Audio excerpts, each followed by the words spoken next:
Russ Clark with you, and of course, Dean's here.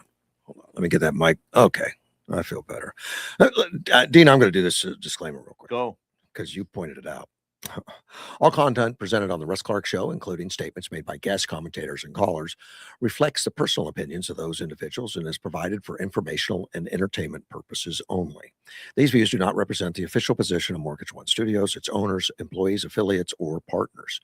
Mortgage One Studios does not endorse, verify, or guarantee the accuracy, completeness, or reliability of any statements made by third parties during programming. Now we're safe. There you go. I have a couple guests coming in.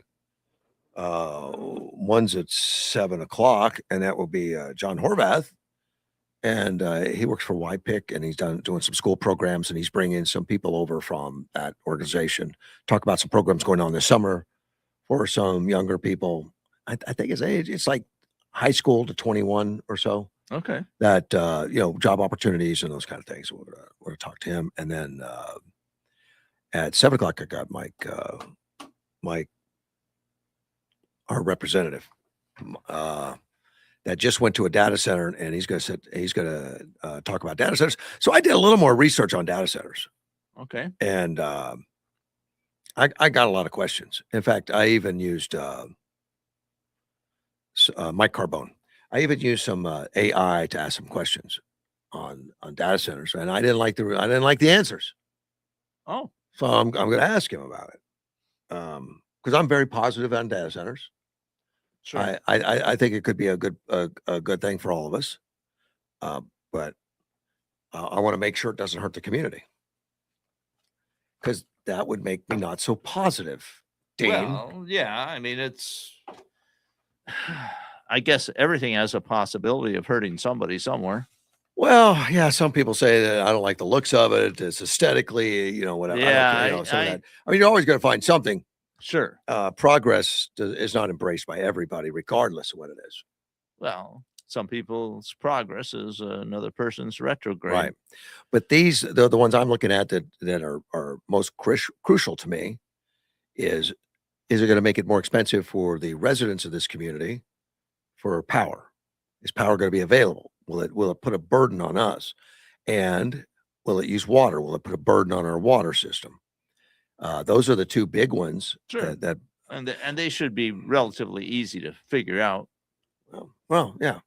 And that's why we want to talk to our majority whip there in the House and get that done. And he should have he has more insights anyway. I don't know if he has all the answers. He's got more insights after visiting. Well, it sounds like he's investigated the situation and has a handle on it. More so than we do. And we're going to become better and better, though, because I'm going to keep asking questions. Yeah. Well, Phoenix has speed cameras again. Did you know that? No, I didn't. Did you know they did it one time and they did away with it? Yeah, that was people were really outraged. Outrage is like soft compared to what I mean. And it was kind of unbelievable for me that they were so angry and claiming that it caused accidents and all that kind of stuff because people hit the brakes too fast because they were speeding like crazy. Well, stupid stuff like that. I mean, and they were automated, and so they didn't think there was real due process. Well, yeah, there is. I mean, you're speeding. They take a picture. That's the due process. I know what they claim. I know what they claim. You're right. Well, I didn't even get to talk to a cop, talk my way out of it or anything. Couldn't even bribe anybody. They couldn't prove I was there. It was somebody else. There's cameras. Yeah. And famously, one of the legislatures drove through one in a Shelby GT500 at high speed with a gorilla mask on. With a gorilla mascot. Which is hilarious. Yeah. So what he claimed, the Shelby was missing for a few hours? I guess so. He says, that's not me. That's a gorilla. Looks more like my brother. Well, I mean, that. Yeah. But they're back, and I don't hear the outrage right now. I mean, I haven't. If there could be, and I don't know about it. I think as Americans, we have a certain amount of anarchist in us, rebel, and we don't want that. I read something about Germans driving on their autobahns where for a long time they didn't have any speed limits, and they said Germans will always drive at whatever the limit is. They will never go over the limit. And really? but Americans, view the limit as a lower level of opportunity. Well, I think it's more of a suggestion. And I think that's true. I mean, Yeah. from hundreds of thousands of miles of driving experience, most places people are going over the limit. I'm always interested in what the speed limit is. I'm also interested in what the propensity of the police officers are for tickets and what is their limits. Is their limit 5 over, 10 over? It all depends on their mood. I mean, be. They have a general. My brother did this for a long time, and he said that usually, a few miles over, you're not looking for it, because you want an easy, how to put it, very defensible prosecution. You don't want to have to go to court over it, whatever. And he says, but if somebody's acting very badly or they have a really bad attitude or something, 1 mile and over might be enough to get a ticket. Oh, and Somerton was notorious for that. At one point, at 26 and then 25 was a ticket. Yeah. And I had a store down there, and I would warn everybody that comes down to visit. I say, oh, by the way, something you don't want to do. Right. Well, and it's been, small communities, generally smaller communities, would have speed traps, and where they drop the speed limit from 50 to 30, around a sharp turn or something, so you didn't have a lot of warning, and they operated their town with finances that way a lot, and those things are going away because they become known, and the communications is so fast and easy over the internet that they become known, and people become outraged about them too. And so they vote politicians that do that out of office. Yep. That can happen. And that's why Phoenix changed their speed limit back to no cameras, or, they took the cameras out because the politicians were threatened. Like, you're going to be out of office. So right. They put them back now, you said. Well, now we got a bunch of them in, and they gave a 30-day warning. This just came out the other day for Phoenix speed cameras is over. Like, they gave a warning, they're here. Yeah. And now it's over. Drivers start getting ticketed, which I understand has already been happening. And there's a few locations. Let me see. Thunderbird Road, 35th Avenue to Interstate 17, 32nd Street, Greenway Parkway to Bell Road. Thunderbird Road, Interstate 17 to 19th Avenue. 7th Street, Thomas Road to Indian School Road. Indian School Road, 83rd Avenue to 75th. Camelback Road, 24th Street to 32nd. 51st Avenue, Van Buren to Interstate 10. Baseline Road, 16th Street to 24th Street. And Bell Road, Interstate 17 to 19th Avenue. And I put that out as a public service just to be careful, because a lot of us all visit Phoenix. Just know they're there. There's 9 speed cameras that are in locations. I hadn't thought about it before, but this is sort of like the American version of the Chinese social credit score. Is that right? I mean, well, you're just it's a digital system. Yeah. It's automated. And it doesn't take the money directly out of your bank account, but if you don't pay, it gets nasty. Same with this one. You're going to get a ticket in the mail. And if you don't pay, they're not going to let you alone.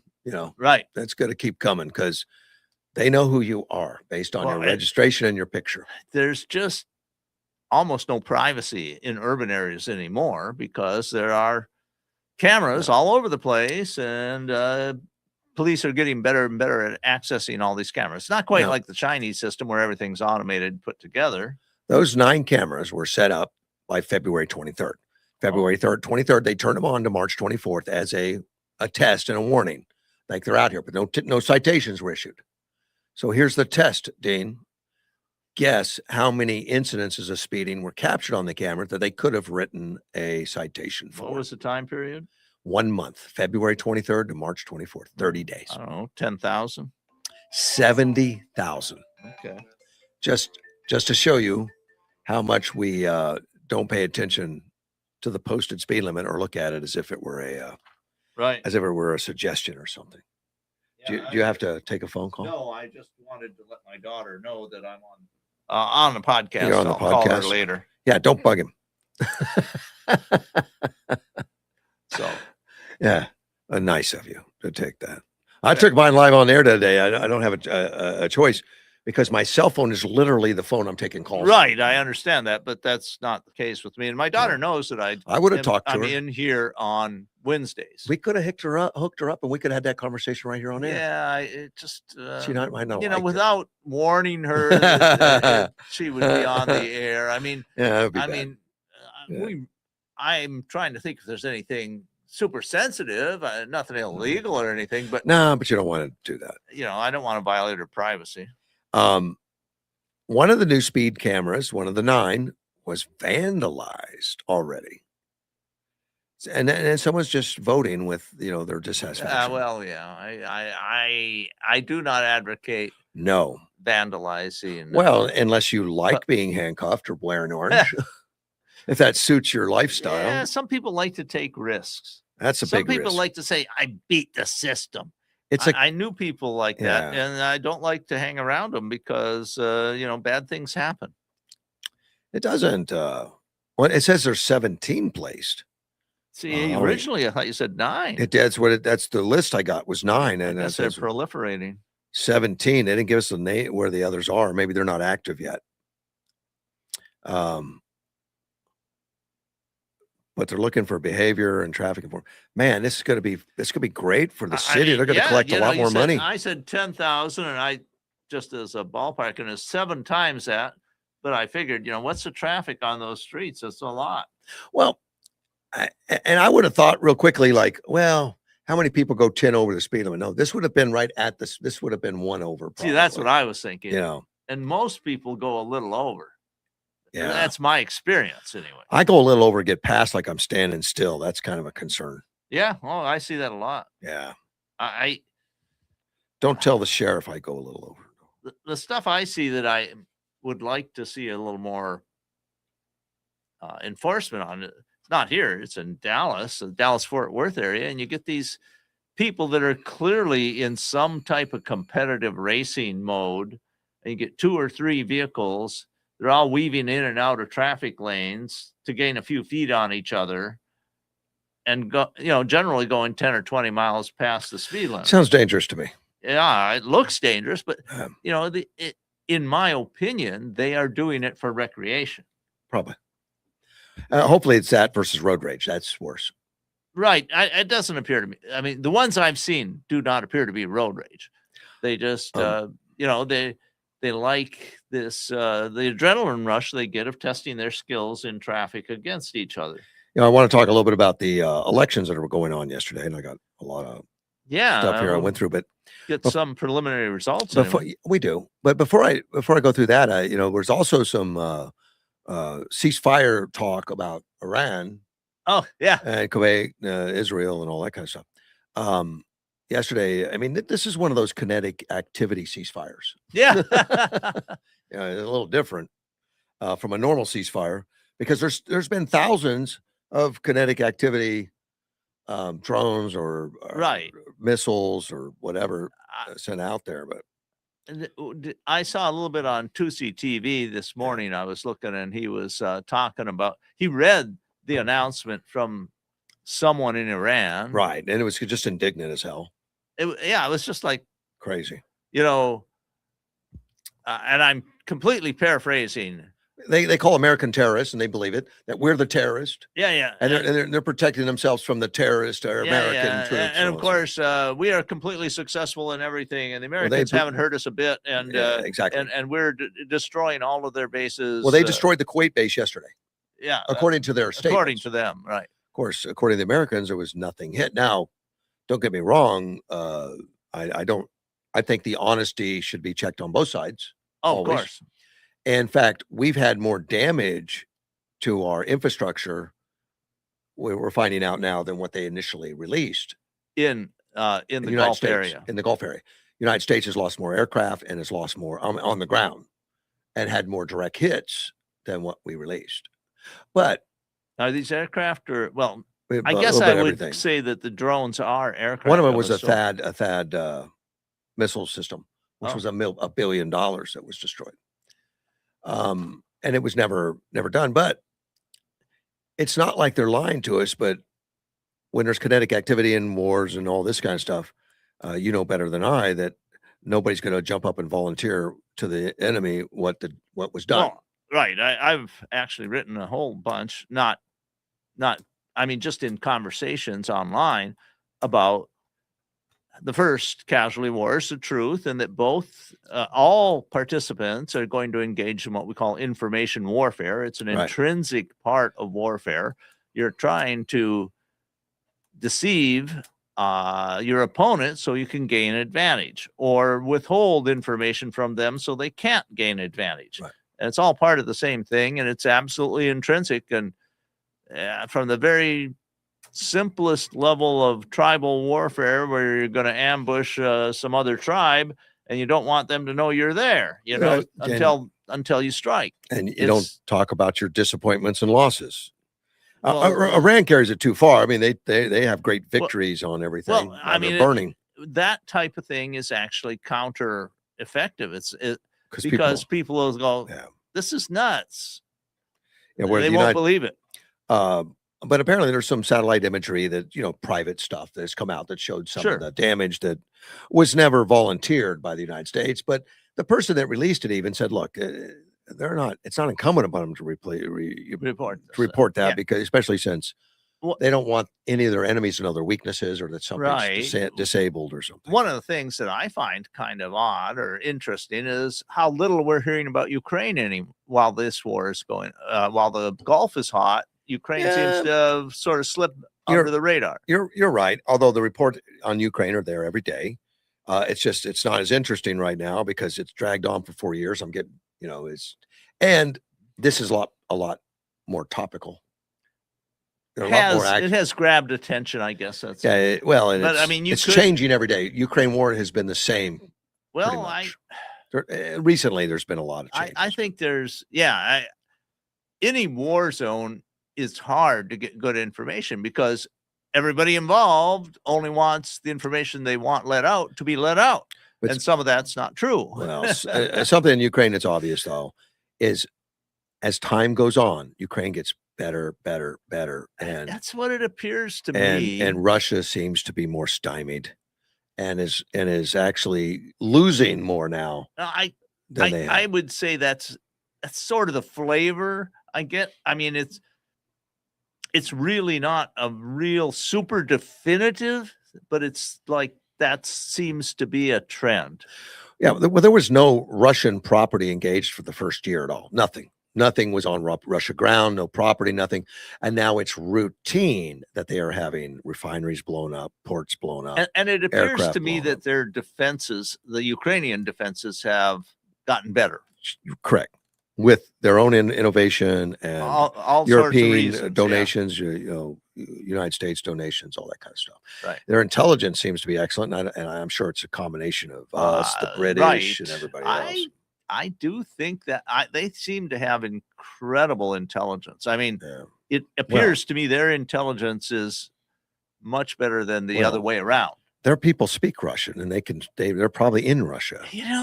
This war is so sad. It's almost like the Civil War in the U.S. I mean, it's right. These people interacted with each other regularly all the time, and now they're fighting each other. A lot of them probably have relatives on both sides. That short time I was in Ukraine, it was explained to me that the younger population really idolized Russia. They wanted to visit Russia. When my son married Yulia, a dream was to go to see Moscow and to see Russia. I mean, that was they held them in high regard, and they spoke Russian. Yeah, and the older generation didn't want to speak Russian; they're Ukrainian. The Ukrainian language and Russian are there's about 60% of the words are basically the same. Right. Yeah, but when I was there, the older generation that has seen a lot more didn't want anything to do with Russian language. Well, they would stop you. There was this antipathy toward Russia in the old Soviet Union because they killed off a lot of Ukrainians in the Holodomor, in the 30s. And then I read this recently, and I haven't been able to confirm it, though there's several sources seem to say it happened, is that after World War II, there was a fairly intense Ukrainian armed movement to separate from the Soviet Union. And the claim was that there were a large number of casualties in that we are more learning about now, and that I don't know if this is true, but the Khrushchev transferred the Crimea to become part of Ukraine. And it was said that was done as sort of a partial recompense for all the casualties that were taken by Ukraine in this separatist movement after World War II. I don't know if that makes any sense, but that's what was claimed. Yeah, World War II was tough. I mean, they had Nazis, they had German, Russians. Yeah, and they got they didn't want either one. People killed on they wanted both them gone. sides. They wanted them both gone, and Right. they were in the middle. Correct. And at time they would ally with either one of them Right. to get Absolutely. the other one out. So it was a terrible situation to be Ukrainians. I mean, they lost a lot of people in World War II, but then we had Poland, which shares a border. Yeah, and in fact, that border has shifted over time several times. Yeah. But Poland lost a huge number of people. Right. They lost like 25% of their population in World War II. I would be surprised if Ukraine didn't do the same. I mean, there were because we don't have good reports. Well, at the museum, they had a lot of the reports. I don't remember the exact number of concentration camps, but there were less than 100, but there were many, many concentration camps throughout the country. Right. And they'd come into any town, take it over, guillotine the leaders and say, got any questions? I think that was the Nazis. Yeah, that was the Nazis. But I think that it went the other way once the Soviets got back in. And apparently, if you killed a Nazi, they would assassinate like 20 Ukrainian stuff like that. I think that was standard procedure for the Nazi forces, is that they'd take prominent citizens and say, okay, these guys are hostages. You kill one of us, we'll kill 10 of them. Right. They did a lot of that, and there were some guerrilla type activities, people making homemade guns. Oh yeah, there was that, and they were living in the woods and trying. Oh yeah, right. And so I saw a lot of that in the museum, and we had a curator take us around and really do a lot to explain everything that was going on. Showed pictures of families. This one lady lost 17 children that fought in the war and died. 17. She became, noteworthy. She was awarded some stuff for like help you for your participation type stuff. To lose 17 children in the war and stuff. I mean, it was that kind of devastation. And I guess it was a battle, like the lines between the Germans and the Russians ended at the river that runs right through Kyiv. And the Germans were heavily fortified. And I guess there was a day, they said, today's the day. Anything that floated, they took out on that river. Anything that floated. Didn't matter what it was. And they charged to overwhelm the Nazi side. And so many people died that they said the river was running red. Oh yeah, I believe it. Yeah. It was but that was the only way to do it. And it was successful because they ran out of bullets. Yeah. The Germans just ran out of ammo. I remember an anecdote from a German officer about the American D-Day invasion, and then from then on going toward Germany. And he said, we set up our position to stop the German tanks. He said, but we ran out of ammunition before the Americans ran out of tanks. Yeah.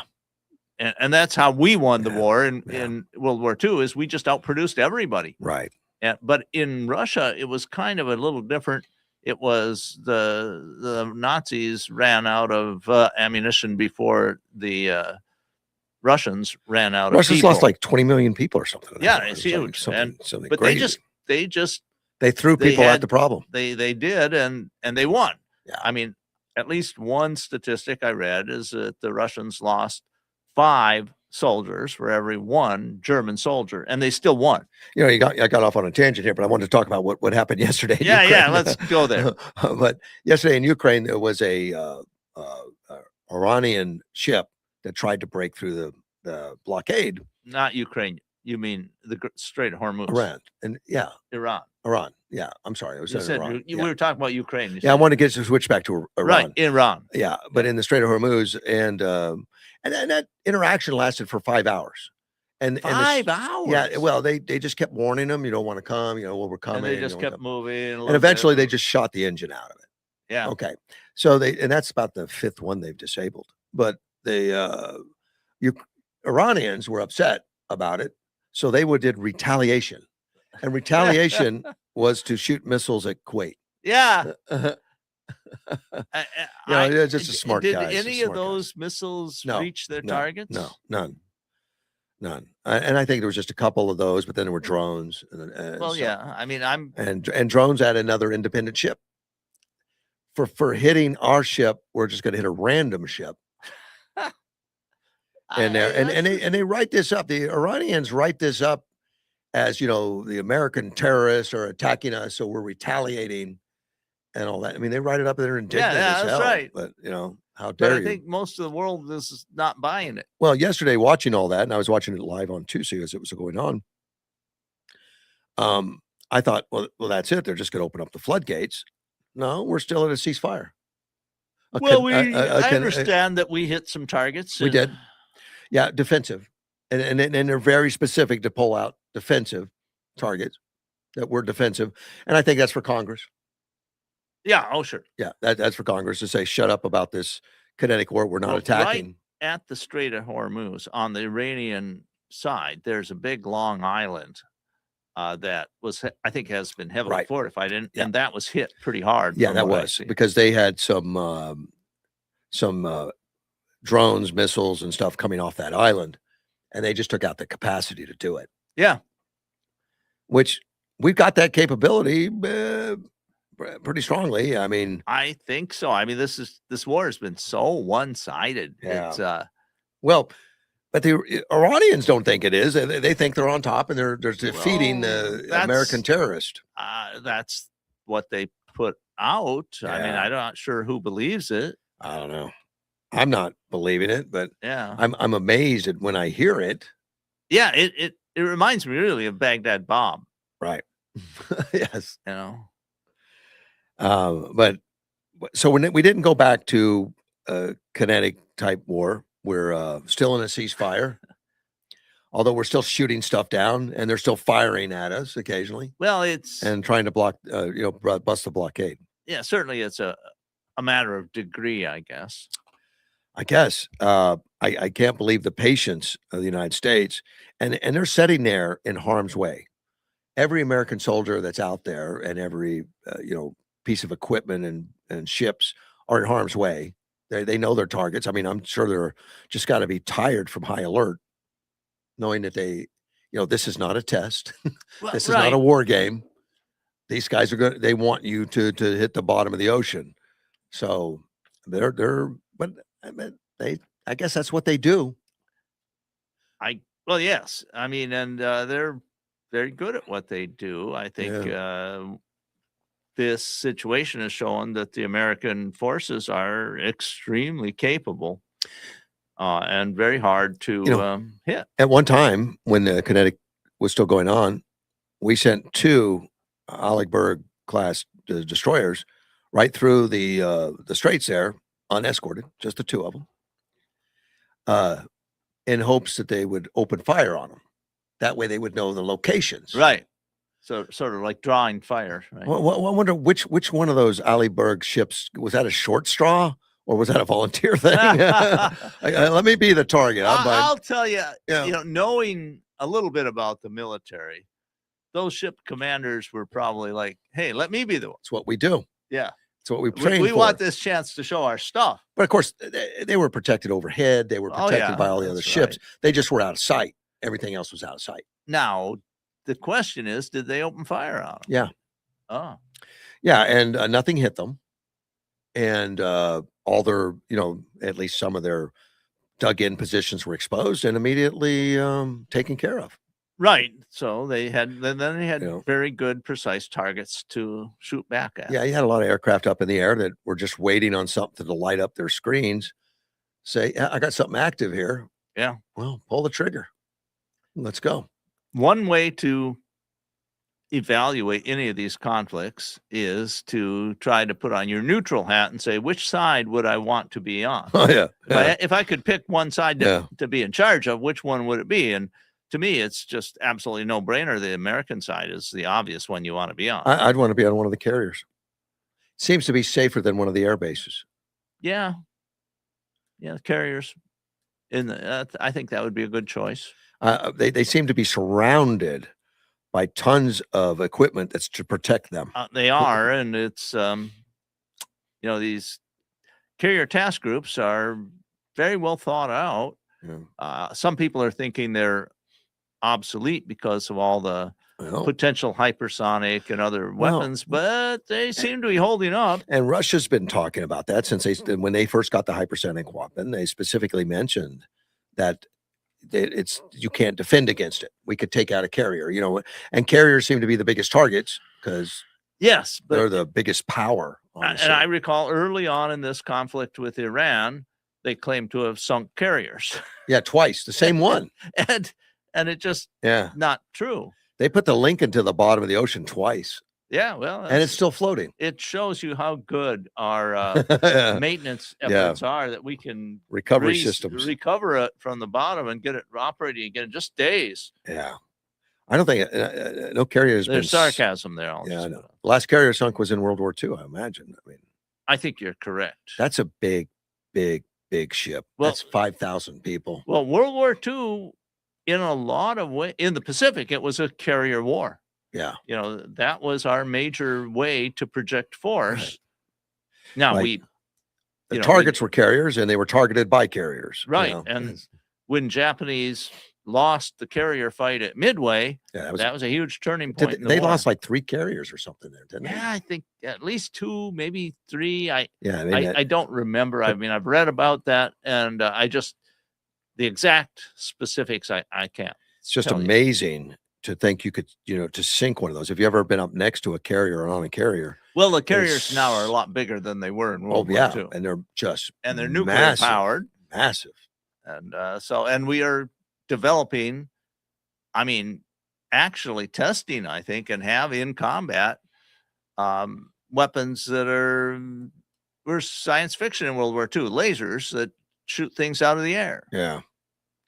And of course, I'm sure during war games and everything else, we practice on how to sink a carrier. Yes, I'm sure. That way we can protect against those types of attempts. And there are, I think we have 11 carrier groups, and the rest of the world has altogether 6. Yeah, sounds about right. And then some of those don't even float right now. Well, you have Russia doesn't. The Russian carrier is just it's been in dry dock for 10 years. Functional. Yeah, 10 years or so.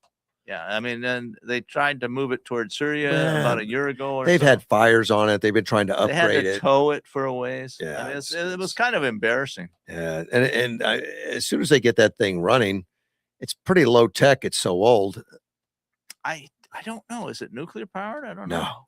No, it's not. And that was but they were trying to do something with the propulsion, trying to replace it with something. But it's been in dry dock forever. And of course, because of the war with Ukraine, they stopped working on it.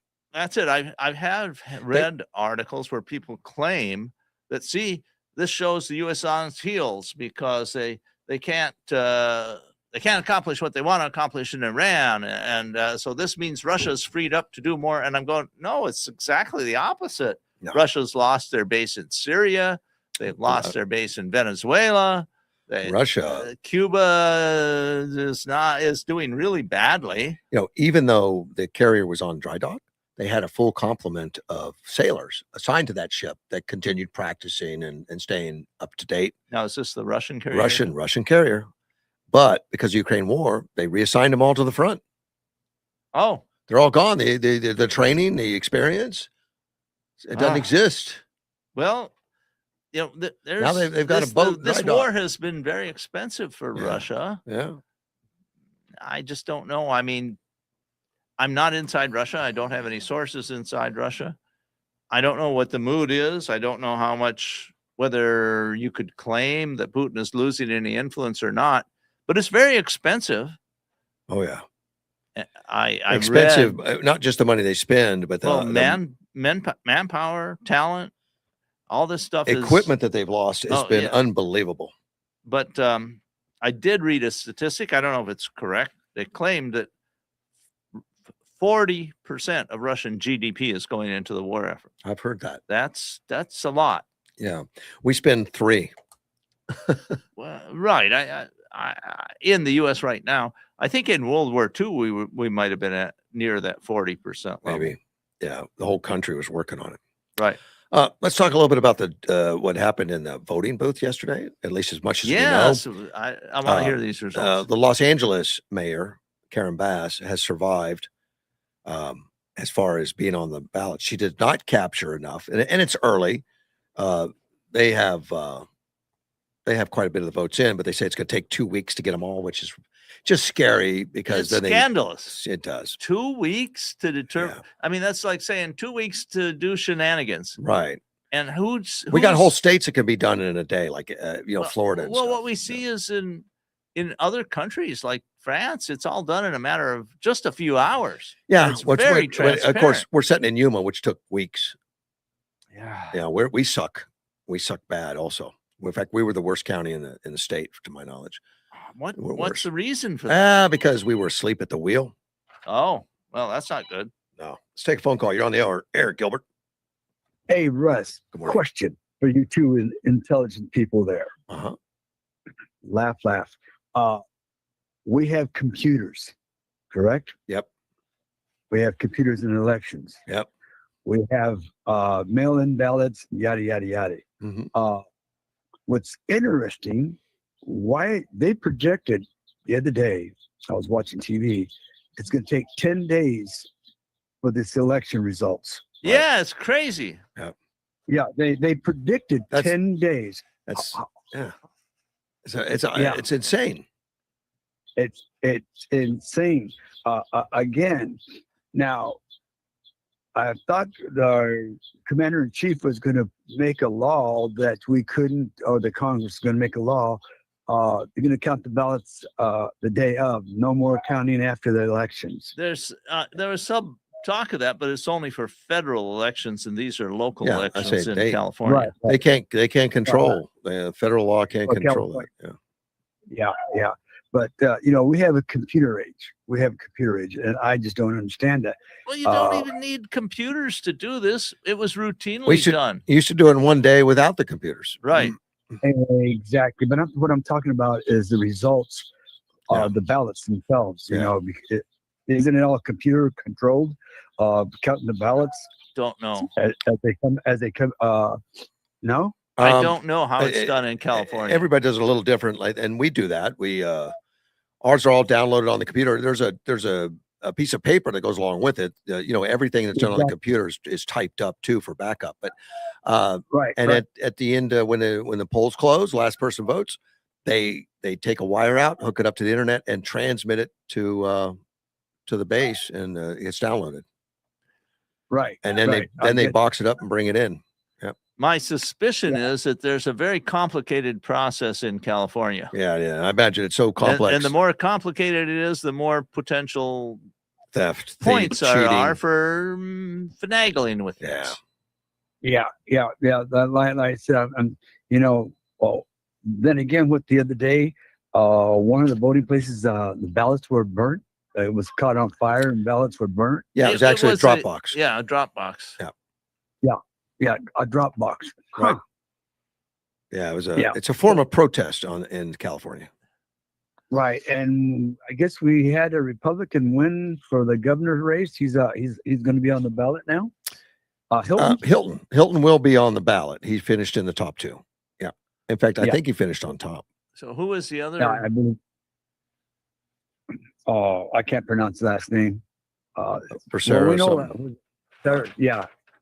And the guy with a strange name that Biden couldn't pronounce, he didn't make it at all. But this Sharon Bass, I just couldn't believe her speech she gave late last night. Wow. About give me another 4 years and I'll do better. Yeah. In other words, I was really a terrible mayor, but I'll do better. Yeah, well, I recall during the 20 campaign. No, the 2012 campaign that I recall a radio caller in who was a very conservative. She said she was a very conservative black woman, and she was told, look at all these terrible things that Barack Obama has done. We have to get somebody else in there. And she said, yeah, but he's a black man. I want him to have another chance. Mm-hmm. Yeah. Even though she disliked all that he had done up to that point. Right. Right. Well, that was a mentality that we had back then because of all the liberals and all the progressive. I call it the progressive mentality. Okay. Give a guy a chance because of the color of his skin. Yep. It's unfortunate. We should be above that. I think that's changing. Yeah, and we're learning. I hate to say it, but it's a learning curve. Yeah. Right. But that's where we're at. All right, Russ. Thank you, buddy. Thanks a lot for changing the subject. Take care, man. This thing that's going on in California. All right, buddy. Bye-bye. Yeah, up until he interrupted me.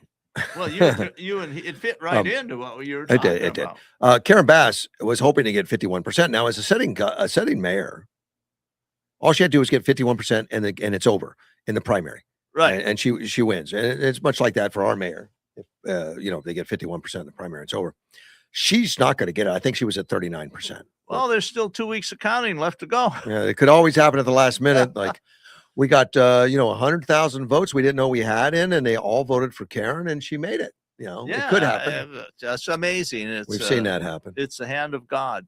Yeah, but she is going to be in the final. But Spencer Pratt, before the election, CNN had a poll out that had Spencer Pratt at 30%, Karen Bass at 29%, right, and this Nithya Roman at like 20 or something, 23 something, like that. But early results are still, it looks like he's getting 30 still. The Spencer is getting 30, but Karen went up 10 points, so like 40. Well, no, up to 30. I mean, almost 40. Yeah. Good morning. Sit down over there. We'll be right with you. Thanks, man. Looks like the front door's open. We got guests showing up for 7, which is great. But yeah, she's at 30, so she already got a big hit. Steve Hilton, who is the California governor candidate, he's on top of the state. Okay, but what percentage?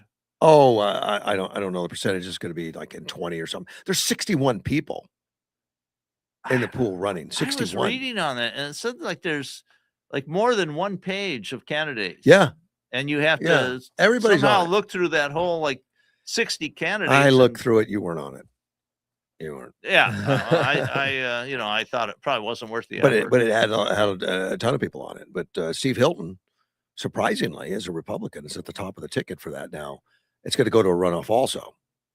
But no one's going to reach 51%.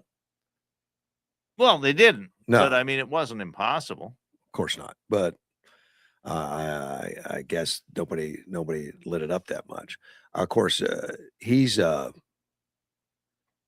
is a former aide to British Prime Minister David Cameron when he was on. Now he's British. He's American citizen now. But he definitely has the accent, and he talks about it a little bit. Compares himself to Schwarzenegger. Okay, kind of like somebody that came over wanted to be an American. But he was at, and his main opponent now, Becerra. He was a Biden cabinet member. And then there was a Steve Steyer, who was at number 3, but he's not going to make the top 2 probably. He's a billionaire. Spent like $200 million of his own money. Right. Now, he's also pretty far left, isn't he? Oh, my God. Yeah. I thought so. So is Becerra. Right. A Biden cabinet official. Steve Hilton says change is coming to California. It looks very much as if California really will have the chance to vote for a change in November and take our state in a new direction. A fresh start for our state, which is long overdue. As someone who is a new American citizen, so proud to be American, so proud to be a Californian, what an incredible honor. And I know some of you may be watching and saying, who is this guy with a funny accent who he thinks he could be a governor of California? Well, there was actually an immigrant who was governor of California not that long ago. I remember when I became an American citizen, that certain governor, you may remember, he said, congratulations. He said, Steve, you got the wrong jacket. And he was trying to mimic Schwarzenegger's accent, which is Austrian. And he pledged to Schwarzenegger that he would one day wear a jacket. Now, Schwarzenegger had a jacket made where the liner had the American flag on one side and a California flag on the other side on the liner on the inside. Okay. So he showed that jacket, and he has one like that now, where he put those liners in. He just doesn't have the same cut. Schwarzenegger had like a an hourglass type physique. Yeah. He's got Steve Hilton has more of an American physique. But he promised Schwarzenegger he would have it tailored if he could change some of his lifestyle, Oh, well, get that thing. But on the inseam, American flag and the California state flag. I think that's kind of nice. And he says, I'm proud to be an American. There's a jacket. I'm very proud to be a Californian. Arnold, that was for you. So he's, I guess Arnold, I don't know if that means Arnold supports him or at least he's a friend one way or the other. They sound friendly. Let me see. Somebody named Jimmy Gomez, a Democrat out of California, won. Even though he's got sexual misconduct probe right now. And the sexual misconduct probe, and I hadn't heard about this at a time, and it didn't hit my attention. But he's in a very blue section of Los Angeles, and for them to say a very blue section of Los Angeles, well, I don't know what that means, because Los Angeles as a whole is 2/3 blue, right. 2/3 Democrat. Right. So what do you got to be, like 90%? Yeah. To be all very. Sure. Very. He's being investigated by the House Ethics Committee in connection with reports from the New York Post claiming that he'd been seen kissing a political aide that was working for another member of Congress. So my question is it just because they work for another member, or that he shouldn't be kissing an aide? Because he's married. I know. I would say that this sounds like a resume enhancement if you're a Democrat. Maybe. If it is, that's sad. But he doesn't deny it. A spokesperson for the congressman told the Post that the kissing event did not happen. But then later, the congressman later said, well, I hadn't broken the law, but I did make mistakes that hurt my family. Okay. So what are you going to believe? The spokesman I or the guy, the kisser? It's getting harder and harder to lie and get away with it. Guess who his good friend is? Eric Swalwell. Yeah. That's actually true. They're very good that's friends. just a wild guess. Yeah, very good friends, along with Gallego. Although Gallego is not being accused of anything, to my knowledge. Well, there's some that have said that being a friend of Swalwell. Yeah, and he doesn't deny that. No, he doesn't deny that. They were best friends. A lot of pictures together, a lot of trips together, but right. Doesn't mean he a lot of people have suggested that he partaked in some things that would not be would be embarrassing, but smoke, fire, all that. Yeah, I don't know. If there is, somebody would say something. I haven't seen it yet, so I'm not convinced yet. A California Democrat who opposed Trump impeachment also won his victory. Now, when I say a Democrat that voted that did not want Trump impeached, that's rare, and they won. Yeah, I'm kind of surprised, but. Pete Aguilar. These little factoids might not generally make it to the consciousness of California voters. Maybe not. But after Trump took office this last time, Sherry Thander, a Democrat out of Michigan, introduced 7 articles of impeachment against Donald Trump immediately, as soon as he was elected. The obstruction of justice, abuse of executive power, usurpation of operations power, abuse of trade powers, international aggression, violation of First Amendment rights, creation of an unlawful office, bribery and corruption, and tyrannical overreach. Which administration is he talking about? Sounds like the Biden administration. The current one, but I would have to look up some of these and not even know what they are. But and tyrannical overreach, is that on the books? I didn't think that was on the books. Tyrannical overreach. Which is what they think of him. They do. Pete Aguilar said, I've said before from this podium, this is not the right approach we should be taking, meaning, unlimited impeachments, which good for him. Yeah. I didn't. Positive. Biden was never brought up on impeachment and he was not politically acceptable, but they didn't use it as a political tool. Right. Top Democrats indicated they would join Republicans in blocking House-wide vote of impeaching Trump. I'll join members of the leadership team in voting to table that motion. And he was one of them. And he still got elected. And I guess there was that fear that because you didn't impeach Trump, you're going to be thrown out of the party. but apparently he made it in. Malene Stansberry advances in the general election in New Mexico. She secured her nomination to represent Mexico's 1st congressional district for the 4th time. She's part of the Progressive Caucus and all that, but she was unopposed, which I thought, well, why is that news? Yeah. Unopposed, I could win. That'd be good. There's she's favored to defeat the Republican challenger, Didi Oak. I can't mention the last, I don't know the last name, but she's, let me see, Melanie, so, the Democrat, was endorsed by Planned Parenthood, Action Fund, National Education Fund, two of the largest unions in the country, teachers union and an abortion provider. And in Congress, she's been a staunch opponent of President Trump, holding up signs that he is not normal and all that kind of stuff. It's hard to beat an incumbent. Right. And this lady's a newcomer, and she's a medical business owner, conservative medical business owner. And I think she's from India. And she was unopposed in the primary. In a primary, but no, there's not in that district. There was not going to be a lot of Republicans anyway, and Right. she did it. But somehow they feel like she might have a chance. I don't know. Well, she's a doctor. it's after all. important to put up a candidate even if the chances are low. I think it's so. Well, now I say India. She's Nigerian immigrant, Oh, 1st generation Nigerian American who's lived in New Mexico since 1990. She's a business and owner of Olive Tree Compounding Pharmacy. So she's a pharmacist. She focused her campaign on managing economic growth, opportunity, cutting waste and abuse. And the district is primarily urban and suburban. Which one? well, it's both. Primarily both. Okay. Well, versus rural. But they say it's heavy Democrat. So I don't know how much Didi has a chance of doing it, but they felt it necessary to put it on a line. Let me see. Democrat Tyrone Garrott will advance. He's a Democrat against to face Republican Zach Nunn, Republican out of Iowa.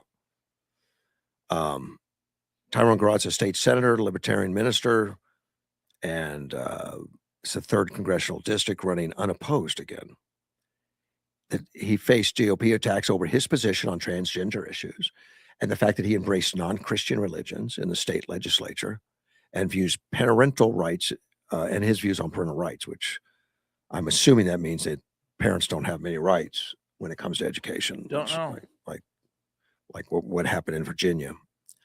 Her officiating the wedding ceremony of satanic couples is something that Republicans have pointed out that that'd be tough for me to support. She's a member of the Democrat campaign arms flagship candidate program, and Democrats are expected to spend aggressively to unseat Nunn. So Representative Zach Nunn is the incumbent.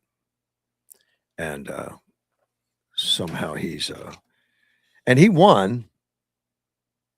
Well, he was unopposed in the primary. I think so. But there was one that won that was not a Trump endorsed candidate. Trump lost one. Oh, that's interesting. Randy Finstra out of Iowa. I knew it was Iowa. He lost in the primary to Zach. To Zach Land and not Zach Nunn. Okay, there's 2 Zachs. Yeah, Zach Land and Zach Nunn. Okay, that's why I was trying to get him confused. Zach Land, and he was a challenger also, and Trump's endorsement of Finstra was last Friday, but he lost. Trump doesn't win. I mean, he's got like a 96%. Yeah, I was going to say he doesn't lose very many. No.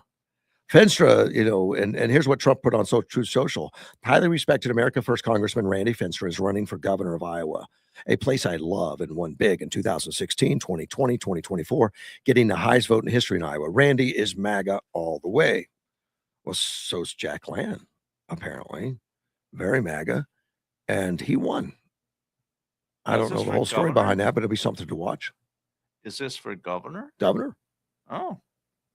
Yeah, which has been Democrat for some time. I thought this was in Iowa. New Mexico. It is Iowa. I'm sorry. trying to cover too many. It's Iowa. Yeah, Iowa's not. So they're both Trump supporters, Right. but the one that Trump endorsed Was Uh, Finstrom. was it close? I did not get the final on that. Okay. But they're still counting. It's not going to take 10 days. Right. Now, the New Mexico was my next, the governor nomination over there. Rio Rancho Mayor Greg Hull won New Mexico's Republican gubernatorial primary Tuesday. And Hull, widely viewed as a leading contender entering election day, which would be unusual because it's been a Democrat governor for a while. Well, this is in the primary, though, right? Yeah, but he's heavily favored. I mean, they're looking very favorably at him winning the whole thing. Oh well, it's possible. I mean, the Democratic governor in New Mexico has been pretty hard left. Yeah, and he defeated businessman Doug Turner and Human Services Secretary Duke Rodriguez. And he argued that New Mexico needs tougher approaches to violent crime, fentanyl trafficking, border security, which I think are all winning tickets for the Republican Party. Right. You know, Well, somehow it's not Probably shared. in New Mexico general too. Yeah. He will now face former Interior Secretary Deb Haaland in the general election. Okay, so the current governor of New Mexico will not be running for re-election. No, Term limited, maybe? possibly. Yeah. Most every governor is. I don't know of one that's not. Do you? Virginia's term limited to 1. I'd have to look. I believe there are governors that are not term limited. It's Michelle Grissom that's the governor right now. Right. She'll be on the way out. Let me see why we're still waiting for John. John Horvath should be here shortly. Representative Ro Khanna, top ally of Graham Plattner. He secured his primary. Did you know Ro Khanna? Do you know much about him? No. Out of Maine? No. Well, no, Ro Khanna's out of California, but he's supporting Graham Plattner. Why would you reach across the whole country to support somebody that's that controversial? Bring attention to yourself? I guess. Was that good attention? Well, They sometimes say all attention's people good. say- right. They say there's no I don't- bad attention. I don't believe it. If Well, he you're- was asked about, he says, I'm proud of Graham for Maine for having the character to stand up against the war in Iran, against genocide, against an unfair and lopsided economy. I am lopsided economy, in other words, equity. Right. We don't. I'm proud of him having a vision for a new deal for our time. Excited to campaign with him June 5th. Canada was first elected in 2016. His progressive voice on technology, antitrust issues, foreign policy restraint, all that. But have you been reading about Graham Plattner? They just had a big Democrat meeting just for him. You've been getting away from that. But, I think, yes, I have been reading about Graham Plattner, and he just all the Democrats got together. Democrat senators had a meeting with him, okay. I guess, about some of the issues he's been having. Okay. And afterwards, a lot of them didn't want to make a lot of comment about whether they supported him or not. Interesting. Yeah. I mean, nobody came out against him, but they were all Right.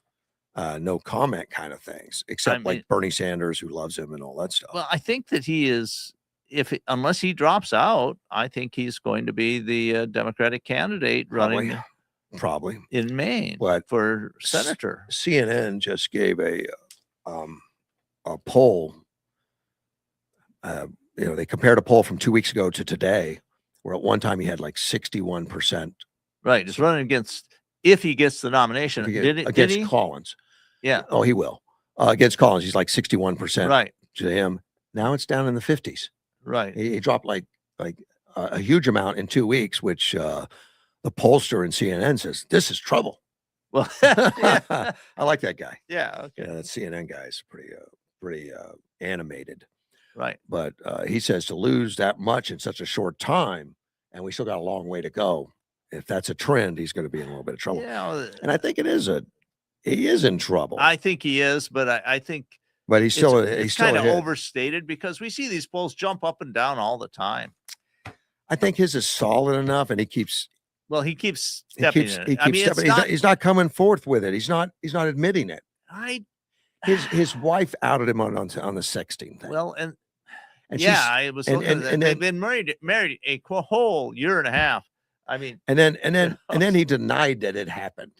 did he? And she's standing right next to him, Oh, right yeah. next to her. I thought that a staffer she- denied it. No, he did Oh. on air while he was standing next to her, and she looked like she was in a place I didn't want to be at that point. But it came from her, not to discredit him, but because they were going through issues before the election right. on I mean, it on wasn't like she vulnerabilities. publicly volunteered this. No, she told She another was staffer talking to somebody at the campaign that needed staff, to know on how to handle and then it. the campaign that got leaked somehow. Yeah, that she gave it up. Right. That the wife gave it up. No, and now then he says that never happened. And now he says, well, that was when I wasn't married. Which one is it? It didn't happen. It was when you weren't married. Yeah. I think either one's a problem. What it shows is he is not a polished politician. No. And he hasn't been thinking. He's very aggressive. He's very in your Yeah. face. Right. And I don't think, I mean, my prediction is that Susan Collins will hold her seat. That's Well, my prediction. Yeah, she's won 3 times in Maine. Right. And each time she's been down in the polls by 8, 8, and 12, And and won. And that sounds to me like there are a lot of people in Maine who are willing to vote for her, but don't want to tell a pollster that. She's a Republican that doesn't act Republican in a state that's She- mostly liberal Right. and wins. Yeah. And I know a lot of Republicans are thinking, well, we need to get rid of her. Well, getting rid of her, She may be the best we can get in Maine. maybe I don't know. I'm going to take a break.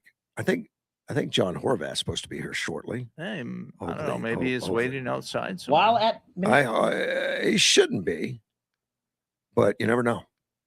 We'll be back.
Mortgage One Studios, Russ Clark back with you. Dean still with me. Yeah, I'm glad to be here too on a Wednesday. And we got joined by guests, which we haven't had a lot of guests since we've been in here.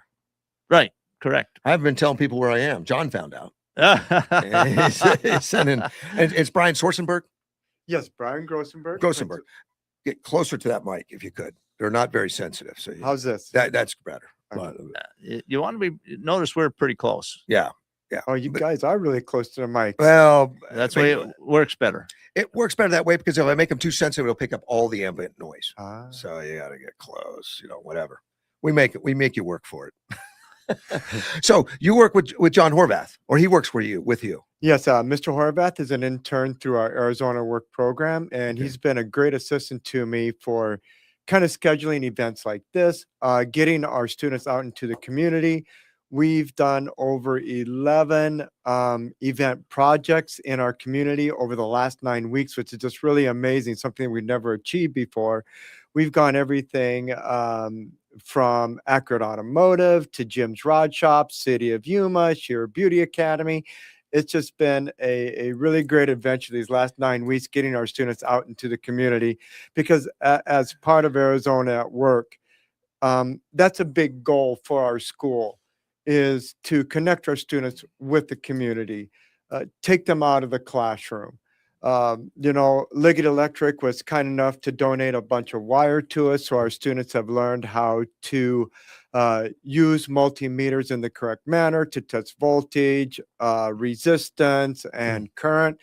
They now know how to, if their AC goes out, they can tell, okay, you know what, I know it's my capacitor versus Right.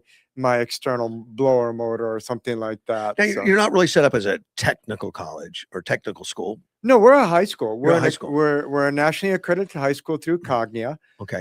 Like I said, we are a charter school, a free charter school. We are very free. We never charge anything to our students. We do realize that it's the people of our community that support our school. So we're kind of a frugal school, and our students that come to our school, they don't pay anything. Yeah.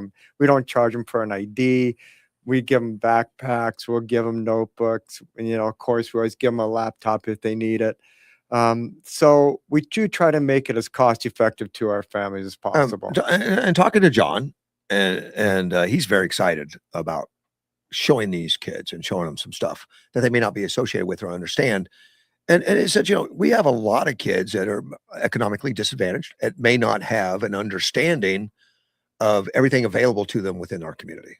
Exactly. And that's kind of part of this whole outreach program, is for our students to gain some hope.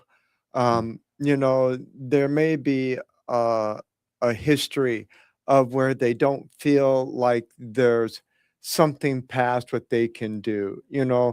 I see a lot of our students that when they come to the school, they don't have a lot of belief in self. Right. We see the belief in the student, and we see the potential in the student, but for really to take life, the student has to start to visualize it within themselves. And and when you have the people in our school that are focused on the actual student, on promoting the actual student in addition to the academics, because that has to be there. I mean, the academics has to be there, but to get them to see that there's a potential in themselves to do something other than what they're used to see the greater selves that they are. It's just really something really cool. We do have a very large graduation rate. This year we graduated 33 students, and I think our ADM was at 89 students. So we graduated about 46% of our students this year. Wow. But again, we do not enroll students that are under the age of 16. We want our students to at least try the other high schools first. Okay. you So know. you consider yourself like an alternative high school. Yeah, we are an alternative high school that recaptures, students who might be having difficulties in the other school, that might be looking for a lot smaller school. We did find, COVID hit everybody really hard. The shutting down of schools was really a rough thing. It wasn't a good thing. And then, a lot of businesses felt the suffering of it, but our students also really suffered. They're Sure. not used to the larger population. So most of the students that come to our school, they're great students. I can't say that they have discipline issues or anything like that. They're great students. It's just that they need a smaller environment. With our max enrollment at 110 students, it gives them that really small environment where they can get kind of more of a one-on-one attention, more personalized feel to the school. Yeah. Do you have grade levels? We do grade levels, but again, since we're a recapture school, if a student's had difficulty in Algebra 1 or Algebra 2 or geometry, they could be a senior but still need the Algebra 1 credit. Vice versa, if they've had some challenges in English, they could be a junior and still need English 9 credit. So you will find students that are of mixed grade in each classroom. So how many? What's the average sort of dwell time that that a student will be in your school? Usually a typical average time in our school is about a year to a year and a half Oh, prior to graduation. We can accelerate the learning because we do offer online. We do offer an online program as well as in-person program, and that does tend to speed up the time to graduation. And then, of course, our final we do not educate anyone past the age of 21. Okay. So once a student, we find that our student population tends to be a little older. And so they've had some time to mature a little bit. And so once they kind of realize, I'm ready to get started with my life, they kind of tend to adjust their intensity to the education and become more passionate about finishing. Yeah, and a lot of people in that situation just take a GED or a GED program, but you're not that. You're No, we are a high school diploma. high school. We are an accredited high school diploma, just like all the other local area high schools are. We are Cognia accredited, which most schools in Arizona are. And so, yeah, I mean, our students, some move on to the university, some move on to AWC, some move on to truck driving school, and some go right straight to the workforce. Yeah. do some of your students maybe for time constraints, age constraints, other reasons, do they use a GED program? We've had a few students that transition into the GED program, and we've had some of our students try the GED program, but they realize, that the equivalency exam is not as easy as it sounds. Yeah. It's something that I think you can say about the equivalency exam for high school students is, I know Somerton has a great program, and I know the Reading Council has another great program. Those are really good programs if that's your route, because that is not an easy exam to pass. Oh, You I know, never did it. yeah. That would be wonderful. I think maybe if you would You take sit down and take it, see if I you still take pass? it, it would be a good We'll program. see. We'll see if it is. Yeah. I don't think I want to. Brian, what is your background? My background has always been education. Oh, okay. I graduated from NAU Yuma right in here Okay. with an elementary education degree. I then moved on to get a master's degree in special education. And then, of course, I got my administrative degree from University of Phoenix to become a principal. I've been the principal of the school for 23 years. I'm just finishing up my kidding me. 23rd year. 23 years. I didn't even know it was 23 years. Wow. And it doesn't seem that long, watching that my 23rd class walk the stage. It's like, man, it just seems like you remember my first one, right. But the school's been there. We'll be celebrating our 31st year, I believe, next year. The school's Wow. been part of Arizona at Work for 31 years. I'll be telling you, Dean and Russ, I'll let you know I'm not the best at marketing. Okay. And We probably aren't I either. don't, it took John to twist my arm a little bit to get over here. He says, "You can do it." And I said, I'll do my best. And so, my passion has always been with the students. We're small, so I Right. think that's also harder to kind of get the word out, because when you only have 110 students, we have a staff of 8. So we're very careful in who we pick. We've got to make sure that passion for the student is there. But that's one of the reasons why we are small, is so that we can really have a much, I don't want to say control, but I guess control is the best word Well, for maybe it. so. I mean, I came from what I thought was a relatively small high school. The graduating class was 114. Pretty So small. that's bigger than you are by a Yeah. considerable amount, because you're graduating, what'd you say, 45 or 33. so? Yeah, about 46% of our students. And that's like about 40 students a year then, or so. I would say anywhere from low 30s to mid 40s. Yeah. Okay. If I remember last year, I think we had 44 students. And so the year before, now you're testing my Well, and this memory. is it's very intense. Yes. If you've got 8 people, which I'm presuming are mostly teachers, and that's just a few students per teacher. I think that's great. It's a few students per teacher, very Wow. small classrooms, very individualized. We try to meet the need where the need is at, and so that smallness gives us the ability to do that. Yeah. Now, the Arizona Work Program is, I mean, it used to be YPIC. Yeah, that's why I pick. Okay. That's why I pick. They did a rebanding. I can't remember the Mm. number of years ago, but they had the Workforce Investment Opportunity Act in Arizona. Kind of the way they worked it out is they wanted a rebranding to label all the counties that have a county work program like YPIC did. Yuma Private Industry Council to rebrand under Arizona at Work. So we are Arizona at Work Yuma, but we also known as Yuma Private Industry Council or YPIC. Okay. Now, do you work with the YPIC staff at all, or is this? Oh yes, we coordinate with our youth service program, because most of our students. Our youth service program works up to the age of 26. And like I said, we work up until the age of 21. So we coordinate a lot with our youth service program.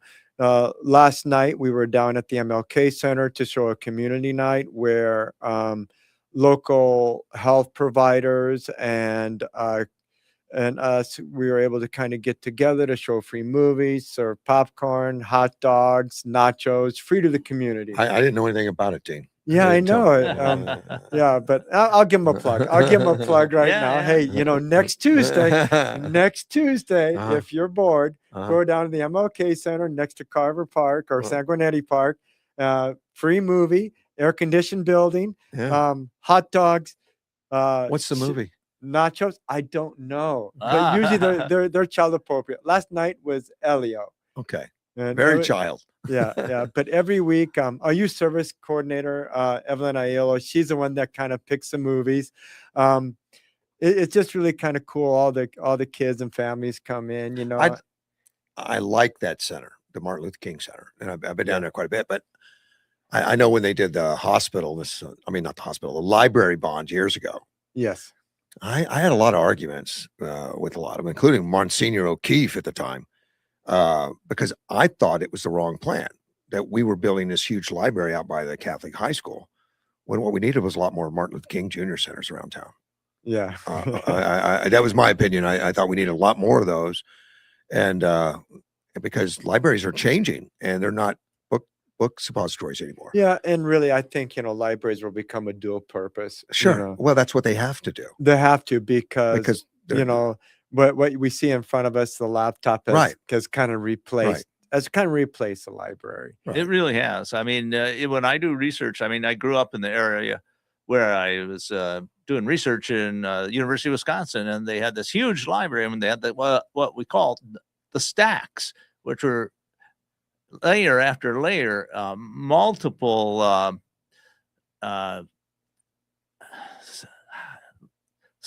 multiple layers up through many different stories of a building just of books, and lots of old books, and that's where you went to do research. Now the internet is much better, better. Well, and they've digitized so many old books and sources that if you know how to search, you can find things that probably don't exist but in a few libraries in the whole world. Exactly. And and that's why digital technology is here to stay, and like we were just talking about, libraries will always going to be a place for small groups to meet. Sure. Well, and that's what they become. Yeah. I mean, they've repurposed them to other things. There's great places to meet, and if you go through there, the big racks they built for all the books now are occupied by videos, or they've made more room for computers. Yeah. And I was like, and for me, I was like, that's the way you should build it to begin with, rather than this great monument to libraries. Let's rebuild it to where it's more purposeful. They didn't listen to me. Yeah. I think that happens a lot. No, the people don't listen to me. Yeah, they didn't listen. Well, they would listen to everybody on the library staff and everything, which they loved libraries. Yeah. I mean, these people loved the libraries. Yeah. And they didn't want to repurpose it. Well, I'll tell you, my wife loves books over laptops. Yeah. Me, I like the electronic format, And you guys are still married. And we are still married. We are going on 30. We are Just- going on 36 years. And so- Congratulations. Just 36 different years. flavors of bibliophile. That's all. Yeah, it all works.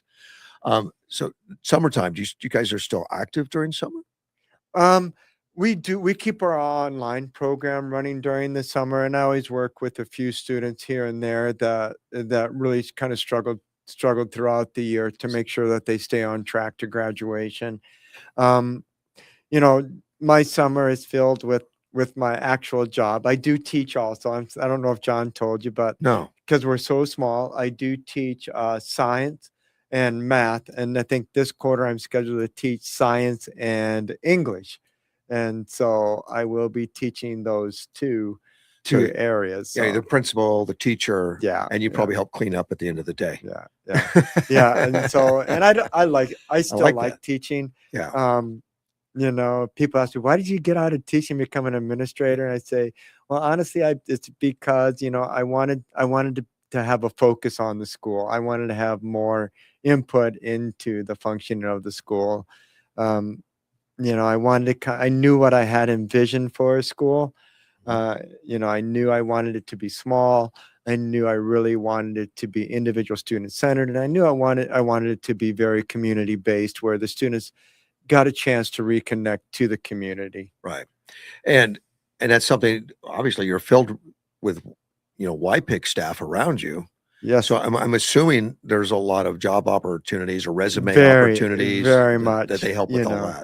that. Yeah, most of our students go directly to the workforce, which is a great thing. Right.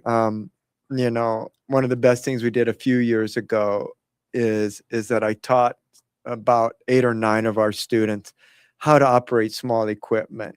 And out of those 8 or 9, 3 are already were employed in Small equipment like a lawnmower.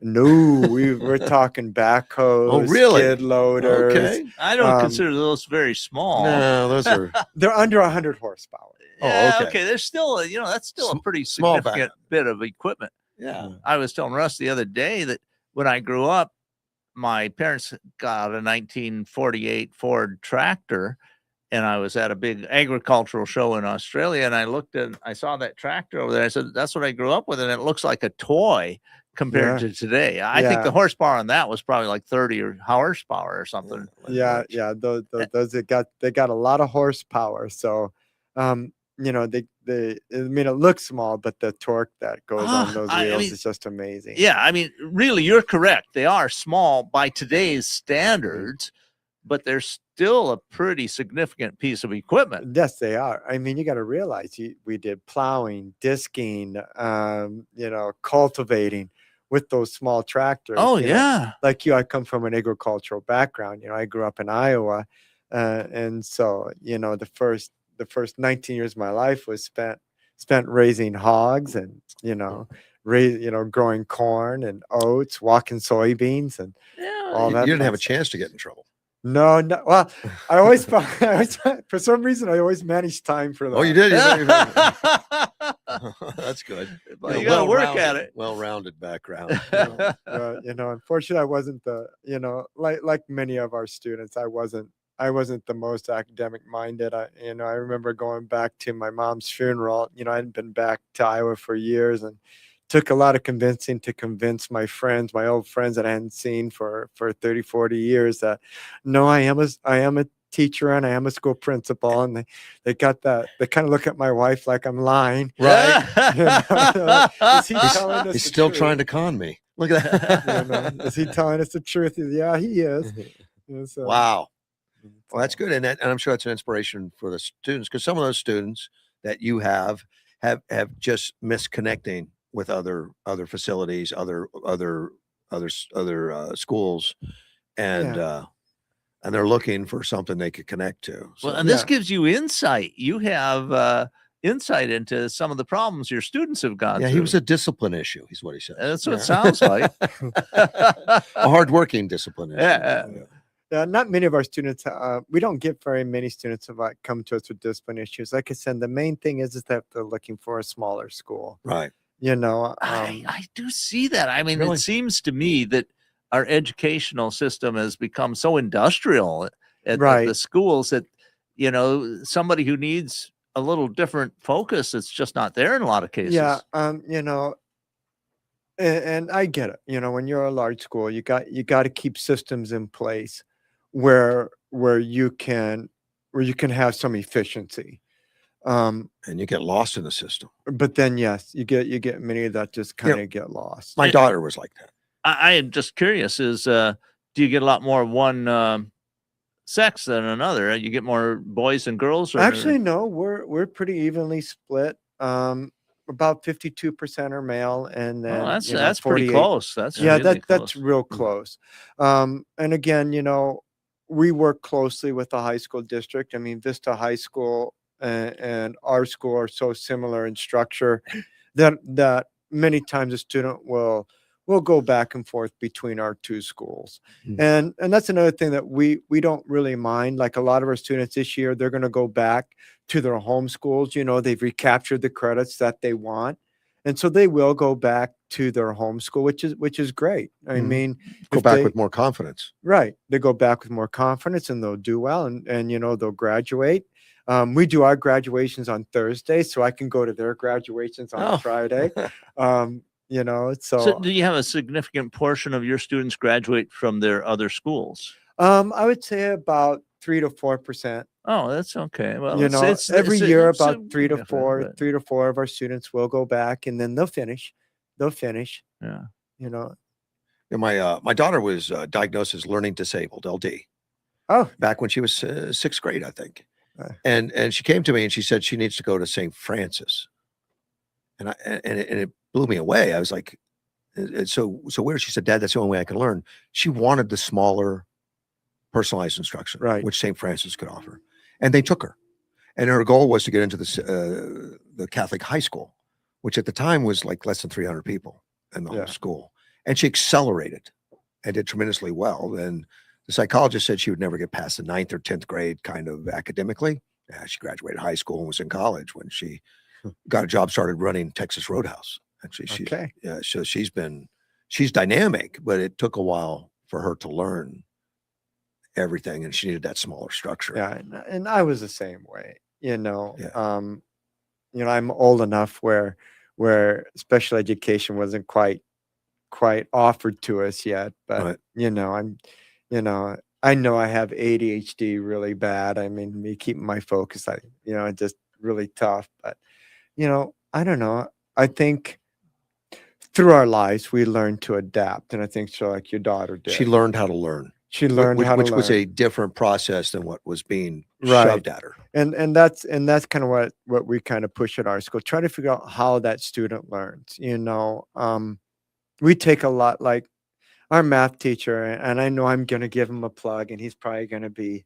I won't tell him. It's only a few people listening out there. Dean, I hope that's not the case, Dean. But Mr. Lerman has got to be the best math teacher I've ever come across in my life. I mean, wow. I mean, we get students from the other schools that still come to him from tutoring, even if they're not our students. And we don't turn any student away for tutoring. Our goal is to see that student successful, no matter what school they're in.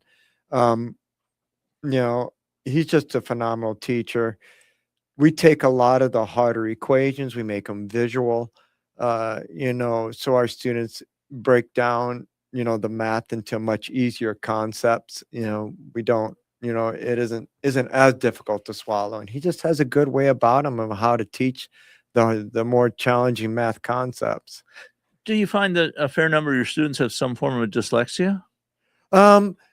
I wouldn't really call it dyslexia, but there is definitely some reading disabilities in there, and there is some math disabilities in there.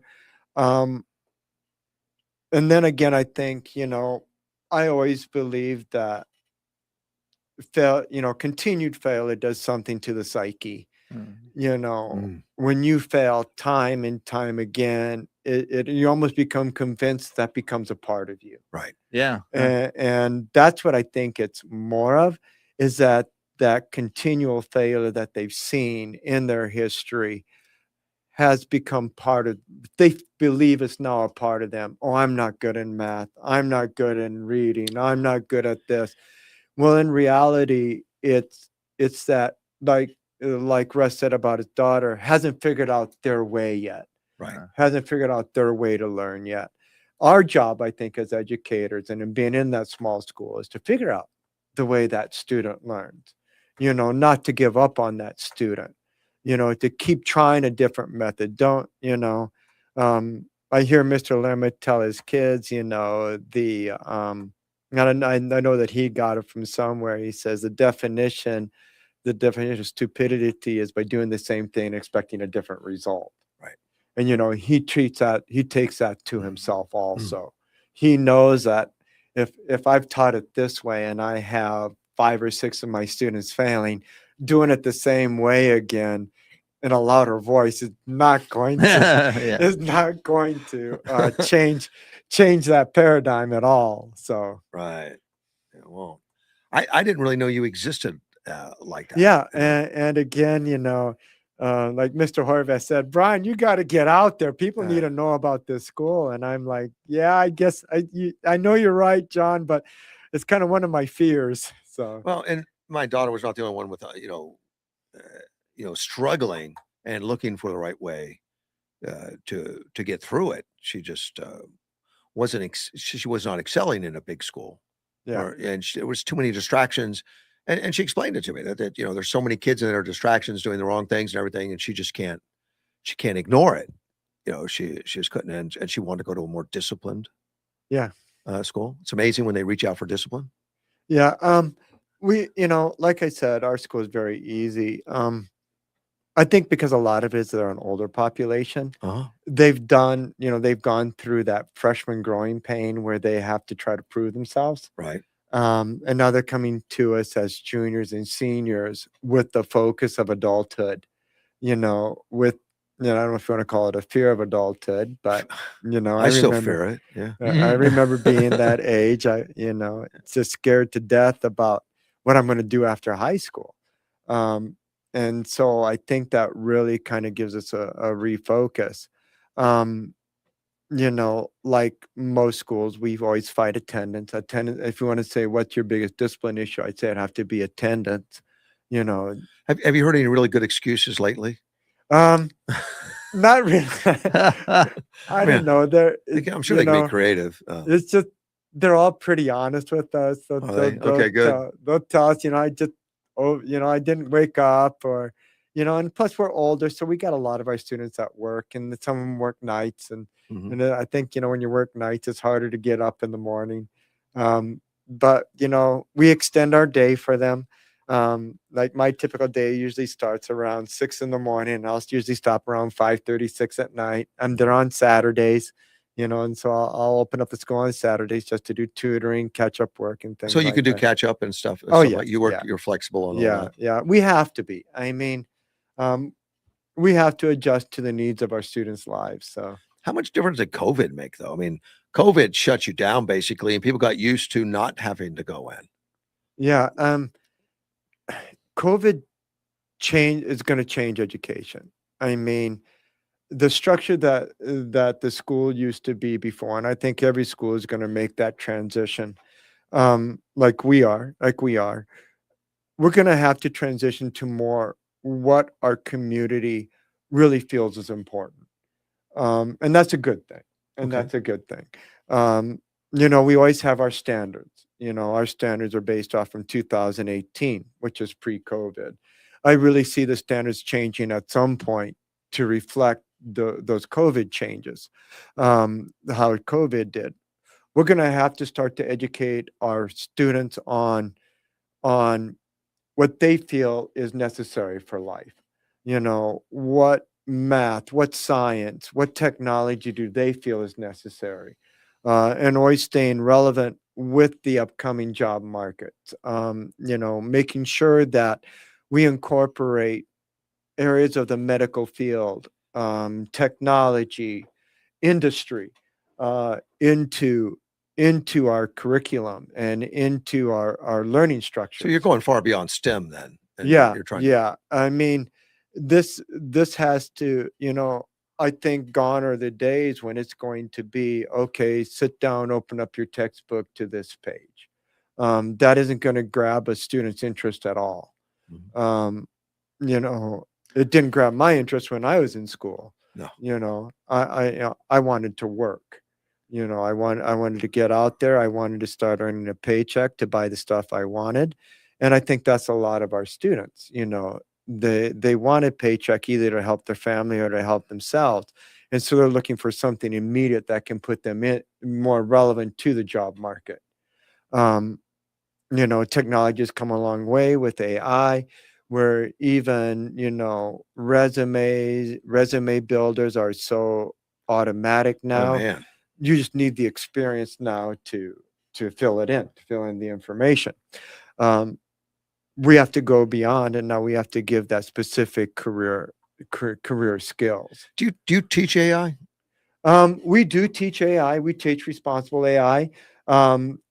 We do kind of put some limits on its use because AI will take away the creative thinking if you're not careful. So, you know, one of the structures that we put in place that we do ask for your original thought. And then if you want to use AI to clean it up, clean it up. But we do want to see the original thought first. And we do, you know, we got some hidden strategies that we do put in place that we do know the user out there using AI. We know it was AI. You know, when we get the same person's name coming, especially if you don't proofread it, Right. you know, you get Always some stuff. proofread, Dean. You Well, should, you you know, know, we've talked about my experience with AI, where in my experience, you have to be extremely careful because a lot of these large language models will lie to you, and then they will reinforce the lie and defend the lie. And if you don't yes, know what's yes, going on, yeah, you get in serious trouble. yeah. The analytical, critical thinking, you know, is taking more of a precedence in our educational world, Do you have and that's important, and that's important. do you have any like favorite success stories or anything like that? Oh my gosh. Well, we have a lot of success stories. Like we have many students that go into Department of Corrections. We have a few recently. I think we have 2 going into the military. We have 2 starting university work. Probably 4 or 5 others starting at Arizona Western College. We have a lot of managers around town that say, "Oh wow, you know, I remember you, Mr. G. I I remember was you." wondering about that. Do you have students come back? Yeah, I expect you yeah, would, and yeah, say, "Gee, I really appreciate what you did." yeah, Right. yeah, yeah. You know, and so yes, we do have a lot of success stories that come through our school. So That's yeah, good. So and you've been around long enough that they're all now they're all parents and stuff. some are grandparents, Yeah. and I couldn't believe that. I'm like, Okay. what? Come by. And so Yeah. yeah, Because you still see him as a kid. yeah, Yeah. yeah, so yeah. So any of them get into education themselves? What's that? Any of your students go into education? I believe we've had a couple. Yeah. And because I know at the time, one was thinking about becoming an elementary teacher and she had just finished up, but I don't know if she got employment. I don't know. My daughter, after she learned to learn, had a desire to become an educator. She said, now that I know how to learn, I want to help others. Now, she got derailed because Texas Roadhouse liked her so much, they sent her into management programs and Okay. everything, and now she manages things. But Yeah. but I know that was her desire then because she was so amazed that I could learn that I want to But help see, that was others kind with of that my gift. route. That's kind of the route I took. I said, God, you know, once I figured it out, you know, I struggled all through school. Right. My guidance counselor called me the smartest of the dumb kids. Oh, And is that a compliment? I don't know. I never knew if I should take that as a compliment or as an insult, but I guess okay. Well, a lot of people claim that very smart kids in school can get bored because Yeah. the material isn't challenging. Right. Was that any part of your problem? Or? Yeah. Well, with me, I get focused on one thing that other things just disappear, you know. Oh yeah, I tend to be that way myself. I think I've got a little bit of Asperger's in there. So Yeah. Teachers would say something and I would catch on to what they said, and 10 minutes later they were on a different subject. I'm like, oh, where am I? Not good. I think my daughter grew up in a household. We only have 2 kids. My son's about 5 years older. brilliant photographic memory, huge math guy, went to Air Force Academy, now is a colonel. And she just felt like defeated, like she couldn't keep up. Okay. She had to find her own path, which she did. Yeah. And, Yeah. and And I tremendously think that's successful. I think that's most of our young adults. You know, they'll find their way. You know, Yeah. they'll find their way. You know, I hear sometimes that people really get down on our youth, and I understand why, because there's a lot of, you know, there's a lot of rough stuff that goes on out in the world. But you know, there really are, when I think about where they come from and the adversities that they've gone through, and then they still keep trying it, and then they make it. You know, they get that first job, Yeah. and you know that leads into a little better employment, and then they start to realize, you know, that I have something to offer.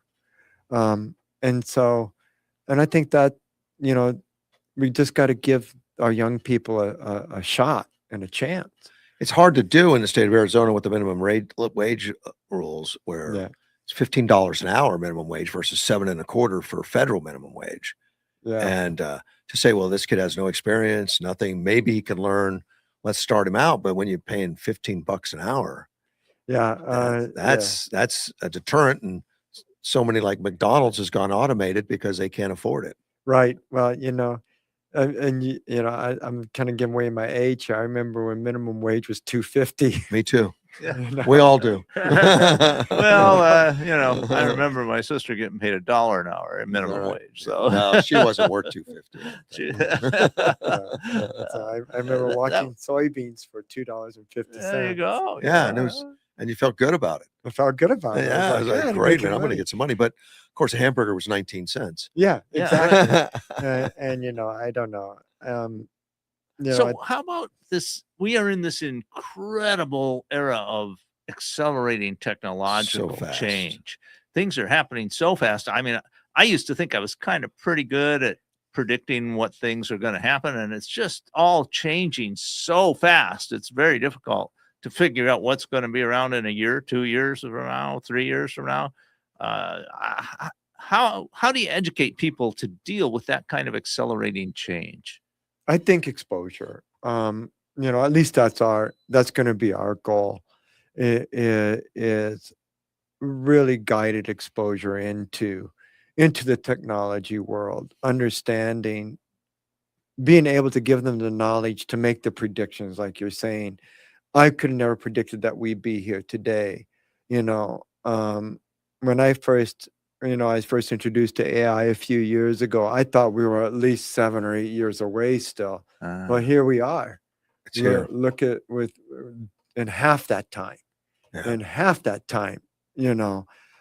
So yeah, for me to make a prediction on where we're going to be in another 3 years, I don't even want to even. Well, I understand. go So, there. I mean, when I talk to, I don't have really good guidance. I have relatives that are like coming up into the workforce and stuff. And I don't know. I say maybe plumber is a lot better career choice than computer programmer. Well, and see that, I think that's one thing that the old educational system has done. You know, college and career readiness was really Right. college readiness, pushing everybody for a 4-year degree and taking away those jobs that support. And you're right, things like plumbing, mechanic, welders, fabricators, those are always going to be needed. Right. It doesn't matter. Technology is always going to you know, the technologies that we're looking at is always going to need something to cool the systems, to house the systems, to run with it's wireless or wired, to have some type of system that connects the communication from one point to Sure. another point. And no matter how much technology you have, somebody's going to have to maintain Someone's it. going to have to maintain it. Someone's going to have to build it. Yeah. And I think that's where I think the career change is going to lie, is in those industries, and the industries that support those industries. Yeah. So do you work with Steady at all? Yes, we do have a couple of our students with the Southwest Technical Education District of Yuma. Okay. Great program. I got to thank Tom Tyree for really pushing for that. And I tell you, I wish more students would go into the steady program because they offer so much diversity as far as career readiness Yeah. goes. And Yeah. they're adjusting on the fly. I mean, if something Yeah, comes up that they need for this community, just like AWC you're right. with Ratika. Right. Uh, And like our students they graduate with a certification or a license, as well as a high school diploma. Right. And it's just, and you think about that, that's a 2-year commitment eliminates 2 years that student would have to be financially responsible for after high school. Right. And then also a lot of the programs that Steady offers build on each other. Like we have a student in the medical assistant program. We've had, I think last year we had another graduate of the medical assistant program. He's now going on into the nursing program.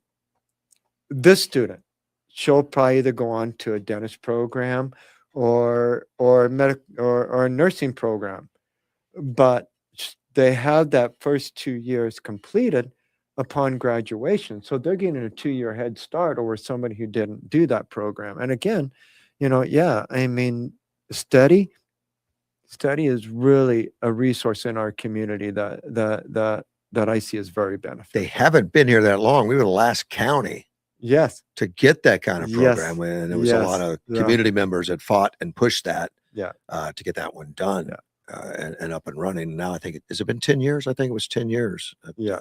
they're Yeah. on- and Has it been 10 years I already? think so. I think it's been 10. Ah, And I'll have to- Probably time flies. and they just bought that property now. Yeah. You know, Yeah. And it's a beautiful, beautiful campus down there. yeah. So you So- mentioned that some of your students end up are able to go into the military, and I know it's not as easy. They don't just take anybody. They have No. demanding standards.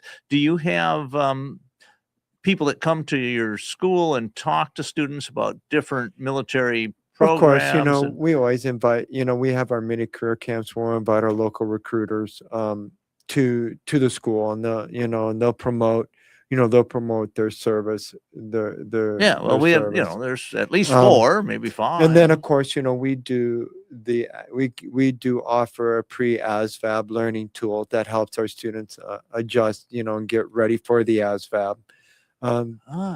But our students usually do well on the ASVAB, and so.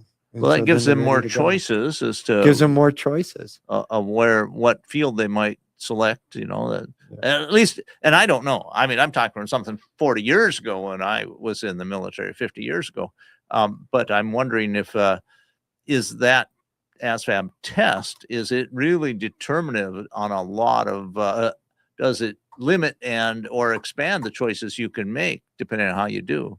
Remember, the ASVAB isn't so much of a test that you pass, but more of to see where your strong Sort of a skills are. diagnostic tool. Yeah, it's a diagnostic tool. The military uses it so they're not wasting time on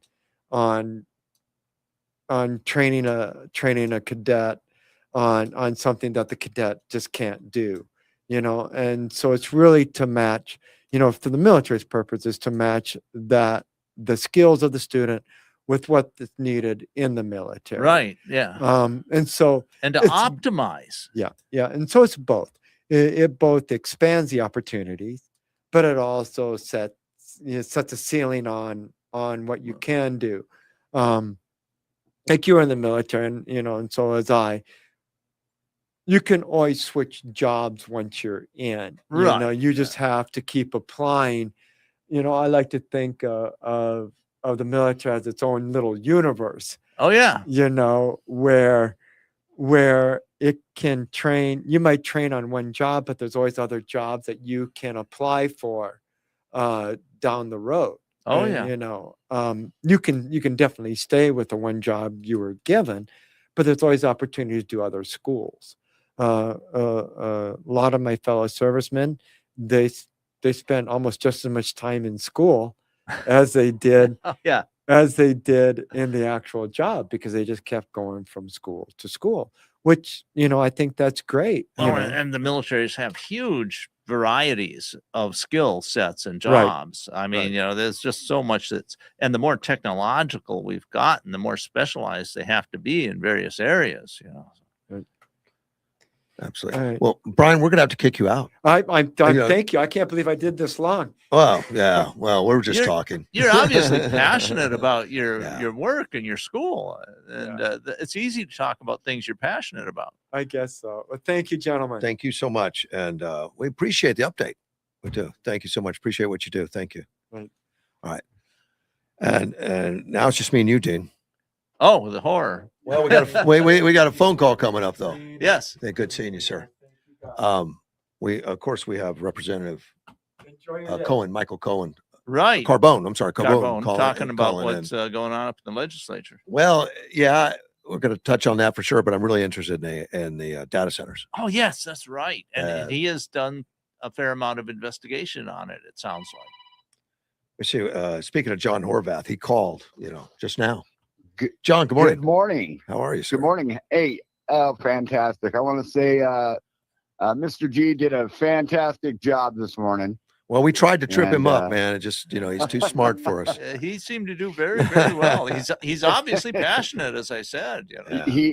He's probably the most passionate principal in Yuma. I've known quite a bit of him, and he loves the students. The students love him.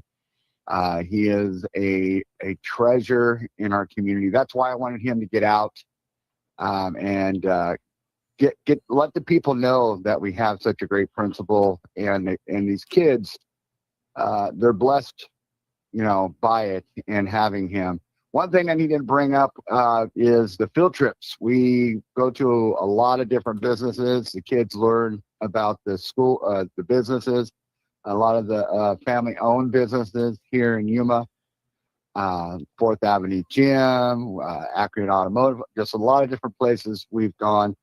And it's one of the other things that we do with the students is taking them to job opportunities and making connections. So, Yeah. but I just want to say great job.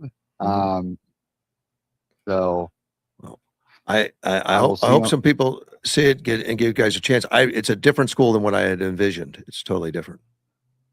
Yeah, and I enjoy working there, working with the students, working with Mr. G, especially the science class. A lot of the science that he does is real world application, learning how to use a meter, for electricity to check volts and watts, and Yeah, I pretty- need to take pretty that. awesome. You Well- need to come by and talk to the students is what I would like Yeah. to see. You come in and give them a little interview on all the things that you've done over the years. Oh, I'd be glad to. Anytime they need speech lessons, let me know. There you go. It's a Well, very I good would- skill. All right. Yeah. Oh, yes. It definitely when you're out in the public and you're a face and everybody knows you. Hey, So- man, even if you have to go to a bank and ask for a car loan, you better know how to handle Yeah, yourself.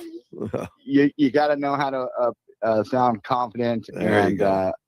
in what you're doing. So. All right, man. I appreciate All right. it. Well, Thanks, sir. I got my. I'll talk to you later. All right, man. Bye-bye. Of course, that was John Horvath set this up.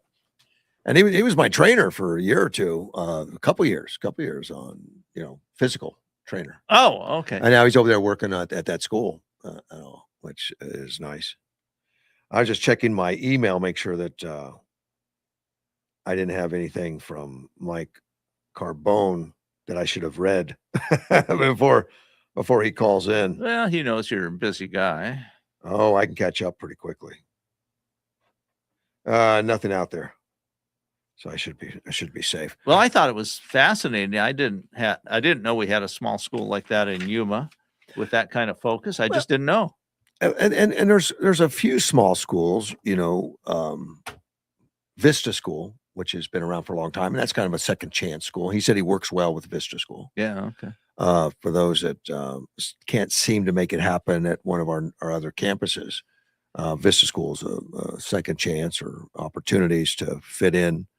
And I have gone to Vista schools before and helped with job interview skills. Done mock interviews and things for them, and Right. I found it very interesting. I mean, none of these kids were ready. Of course, that's why you do them.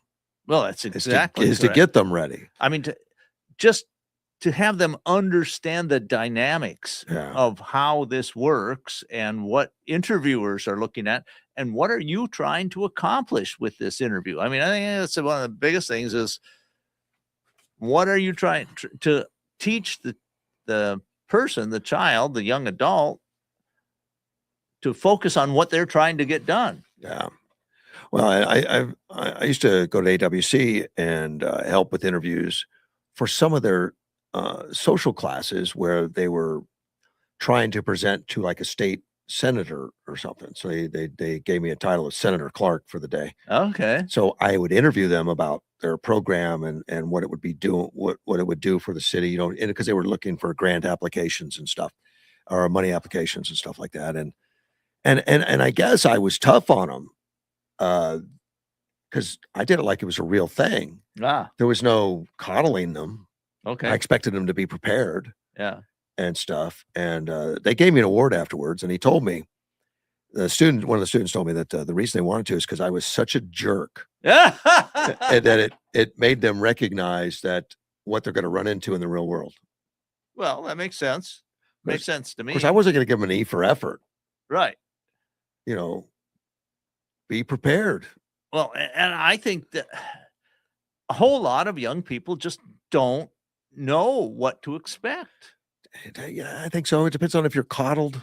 Yes. You I mean, know- it depends on your upbringing, a whole lot of stuff. Yeah, I you tried hard, so we're going to give you a good grade I, type stuff. I have to say that a lot of the things, I know it's going to sound kind of weird, but I learned a lot of stuff about how to deal with reality by the fiction books I read, because those fiction books had scenarios in them that were kind of close to what you saw in real life.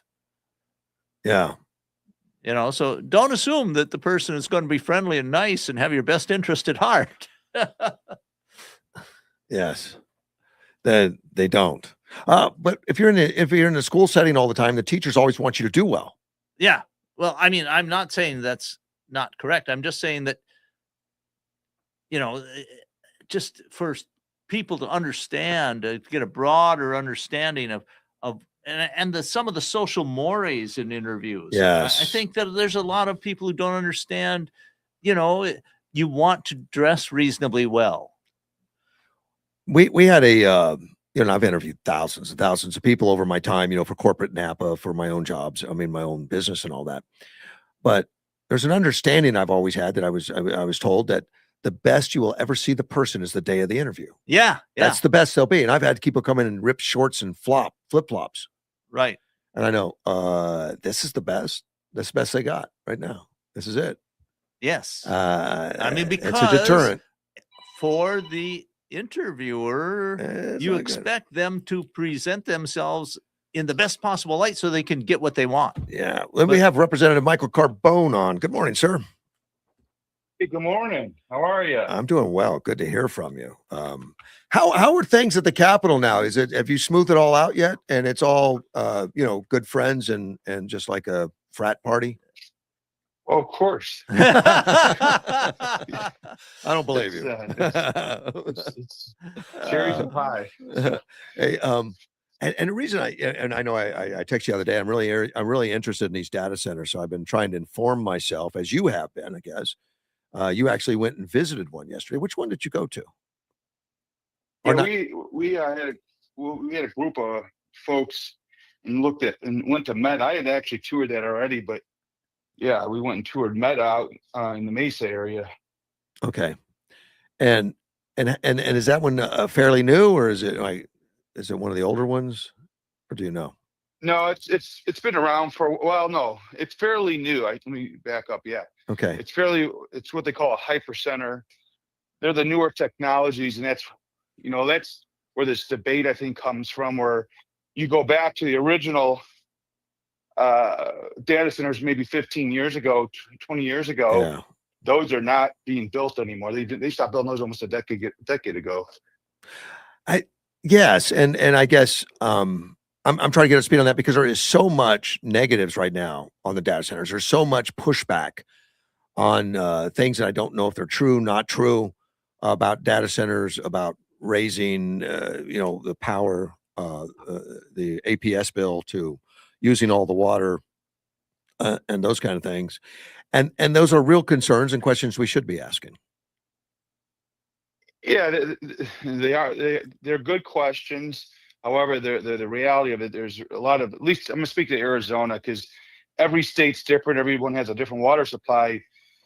When I became a legislator 4 years ago, Russ, I wasn't big on. I knew about data, and I was big on generation. It was SMR, which is the small modular reactors. But I went and toured a few plants here in our district in Goodyear, and I had the opportunity to see an old one. There was a Microsoft style where they were a heavy water user. And then I saw the newer generation, which they just built, I think it was Amazon. And they had what they call a loop system. But you have a lot more now today. They don't use the water, at least here in Arizona. They use the loop systems, which is like a gel, or it's kind of like a radiator for a car. Right. It's just it's closed, and it's closed system. And then you have the air. They have air coolers. Is the other one they use, which is the other type of generation of. I don't think that would work in data-centric. Yuma though. An air cooler. I mean, certain time of the year. That's Well, it works. It's how your air conditioner works. an air cooler. Yeah. Oh, you Most mean of like them, they are. Freon? Oh, okay. Most Oh, of I them. was thinking we just using the outside air, but no. Well, that's what an air conditioner dumps heat into the outside air generally. Now, there Okay. are systems that use groundwater or things like that that are a little more efficient, but most air conditioners just dump the heat into the outside air. So Michael, I guess what if I was looking at one coming into Yuma, I'd want to make sure that they're acceptable. And is that something that's contractually done when a data center wants to come in and saying, I want to put this data center in? I mean, do they put in there that it's going to be gel cooled so it won't use water and all those things? Do they come in with those proposals? Typically, if they do their homework, I can't speak to them, but you don't really hear folks saying, there's a big. I'll compare. Let me just steer over here to Tucson. Somehow Tucson Center came in. They wanted to. My understanding, they wanted to use the water, kind of going the old way, which Tucson kind of revolted. It got really a lot of attention, and rightfully so. Right. We're in Arizona. We don't have a lot of water. Well, water is precious. We do have a lot of water. Yeah. But it's very precious. It's a gem here, and so we were in the desert. But it's really the due diligence. Your economic development team, your city councils, whoever's approving the permitting on that, whether it's your counties as well. Those are things, and I think that's why they're great questions, Russ, because I think that's why we should be educating this. I'm gonna kind of probably I'll get beat up for this, but I look at our cities and sometimes our counties, and you look at they pay these economic developers, right? This is what they come on staff, and they're supposed to bring business. But in my experience in the last 4 years as a legislator, not as when I worked in that arena, these guys really don't do their homework. And so what happens is the council gets sideswiped. You have a person that's supposed to be paid and educated in business, right? They're supposed to know these industries. And frankly, they're just, I call them, I've been saying it for 2 years now, they're overpaid bureaucrats. And I say that with a light tongue, but it's a reality because I've dealt with it on the generation side as a legislator the last 2 years, where people are just getting spun up, and it's the council members. They'll come back and say, we don't like this bill. We don't want nuclear in our backyard. I go, sir, mayor, with all respect, you're not going to put nuclear. There's no law that will allow you to even do that. There's a federal guideline that you have to be 22 miles away from what they call a city center. And I'm just using that as an example, Russ. Mm-hmm. But you see this a lot. And so you have this rhetoric spun up across the country, and we can speak to Arizona a little bit. And people just think this is the boogeyman. It's the new boogeyman today. A few years ago, we were all fighting, other issues and things. And so today it's the data center. And it's unfortunate because people really understood and could understand, and unfortunately, the data center folks have not done a great job in the PR side. No, They should have been ahead of this. no. But remember, these are nerds. They're kind of geeky. They're like architects in a way. They're tunnel vision, and because this is their world, they don't know the outside world. You They know, just know their world, which is technology. I was watching a special on because I knew you were coming on, but in Indiana has a lot of data centers because they got a big grid for it. They got an infrastructure, for it, and that's where Amazon has one. Their biggest one. It's huge, and they were interviewing a lady from the state, and they asked her about the electric rates. The electric rates have gone up like 267% in 5 years to cover the data centers. In Indiana? Yeah, in Indiana. So I'd want to look at that. So this is somebody that wasn't happy about it, but so I look at APS to see if that's happening with APS, and indeed it is. APS has actually gone to the Corporation Commission and asked for rate increases based on data centers. Well, that's a bad PR move. And why are we letting the Corporation Commission add data center increases or buildups and charge residential customers? Yeah. So from what I've talked to whether it's APS or SRP specifically, they do contractual agreements with the data centers. Right. We as ratepayers, just like we are in different. We're categorized differently. So when you look at an SRP and APS, we'll say this, that our rates have not gone up because it's now other states that might have happened, but we have not gone up. I can't speak. I think in the last 5 years, maybe 9 cents or 9% or something. I don't. Well, no, we've gone up. Numbers. We've gone up some. In fact, the most recent increase. They're asking for an increase right now. Right, that's what, and they Yes. put on there that as part of the reason is data centers. And Yeah, and for me, that's a big no. Well, I just looked at rates, and Arizona right now is a little below the national average at about 12 point some cents per kilowatt hour. Right. And the lowest places are down in the 7-8 cent per kilowatt hour. The highest are up around I think 25 or so cents per Right. kilowatt hour. But for them to ask for a rate increase and say it's based on data, infrastructure increases for data centers. Well, maybe that's I bad don't PR know. on the part of APS. I mean, if I'm APS and looking for a rate increase, I'm going to But it's- include whatever I think The will make corporation it sound good. Well, no, the corporation they have to be honest to the Corporation Commission. They have to be honest about it. And yes. and if they need to build for data yeah. centers, I don't know how that goes into increasing our overall rates, but it does. Well, if you have more demand, then you have to have more generating capacity. Well, then what more that tells me storage is I don't want a capacity. data center then. Say what? I don't want a data center then if it's going to raise my rates.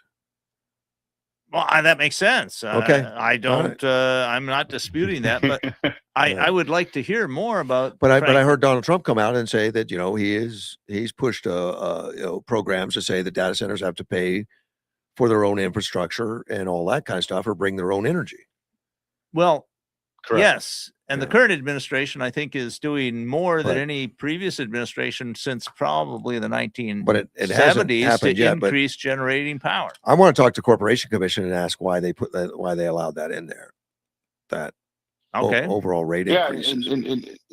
and Russ, I'll do my homework because I'll ask too, because to the point is, yeah, I think back in 2019, 2018, we're around 8 cents a kilowatt. And that's why I said we haven't relatively, we are to the point, I don't know who the other guest was, sorry. But we're about 12 cents a kilowatt now. We are pretty relatively low, but it doesn't have to do with data centers. Right. That's just because of the grid and then the growth of Arizona, unfortunately, and obviously the Corporation Commission, they regulate those rates now.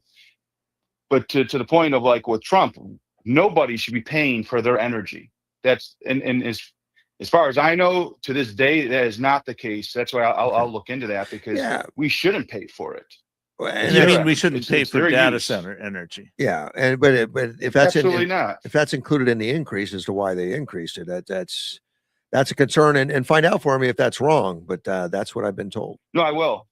No, absolutely, because I'll be yeah. making that call today because there's a lot of talk about the data centers to that point, and we that's not that's something I wouldn't tolerate as a legislator for our district. Right. Because I do support data centers. I think they are the future. They are a national security issue. They are a humanitarian deal where, you look at the humanitarian side, which a lot of people don't talk about this, Russ, is we can talk about our cell phones, everything we do stream, that's all data center. Uh-huh. But when we look at the advancement in medicine and those technologies that will come out because of data centers, we want to lead in that world. We will be able to heal, fix, cure much, much quicker because of data centers than any time before. And I'll give you a perfect example. If you're familiar with the MRIs and X-rays and that, and I don't have the exact number, but I do remember it's in this range. Doctors have an 82%. When they read these X-rays, they're correct about 82% of the time. A data or AI, which the data center it collects this stuff. Yeah. The AI side of things is 97% accurate in reading MRIs and X-rays and such today. Wow. That's saving lives. That's saving lots of lives. And it's also people who are breaking bones are not seeing things. This is what's massive, and we need to talk and understand that. Which I think when you have these conversations, people will be like, "Wow, that is pretty cool." But so just tell me more. So Right. it's a lot of education, unfortunately, and we are so busy in life. A lot of people don't want to go pick up a book or Google or read because that's work. Well, So well, from my perspective, the cure for all this is more energy generation. I mean, Yes. there are technologies out there where we can generate energy relatively cheaply and efficiently if we just allow it to happen. You mentioned the small modular reactors, I think. Are there reasonable chances of the Arizona getting some of these? yeah, so that's a great kind of segue here. I do want to say this, the House of Representatives, through leadership, through our speaker, we have led on these two areas where it comes generation and data centers. And the reason we have, because we do understand we are what we call creating champions in the legislature to understand, to go out so they can go back to their districts and start informing their constituencies what is a data center, right? But going back to the generation side, SMRs, so small modular nuclear reactors, in this case, we've been pushing that. We pushed 17 bills this year. First one came out last year. It was a bill that I sponsored called co-location. And what co-location is, and this is really and I pushed it for rural Arizona because this will do massive for investment in for the rural communities. But the co-location, it ties like an SMR or some type of generation of energy to data. So it offsets the energy, and then you also create more energy for those communities at a cheaper rate. And this is the future. We're trying diligently to get this kind of through legislation because we should lead in this area as Arizonans. Our District 25 has the second largest now nuclear, which is Palo Verde in the country, next to Georgia. We were number one from the 70s. But it is the future, and there's going to be other generation just outside, nuclear.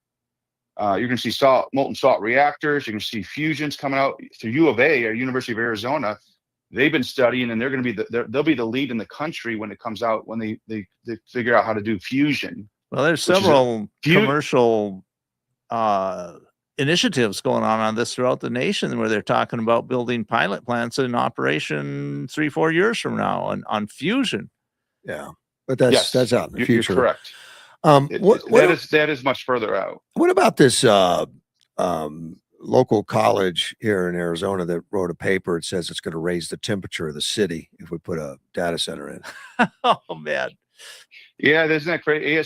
I heard that one, and I had to go do my homework. Yeah. And ASU put out this study, which here's the when someone brought that to my questions, actually it was a constituent.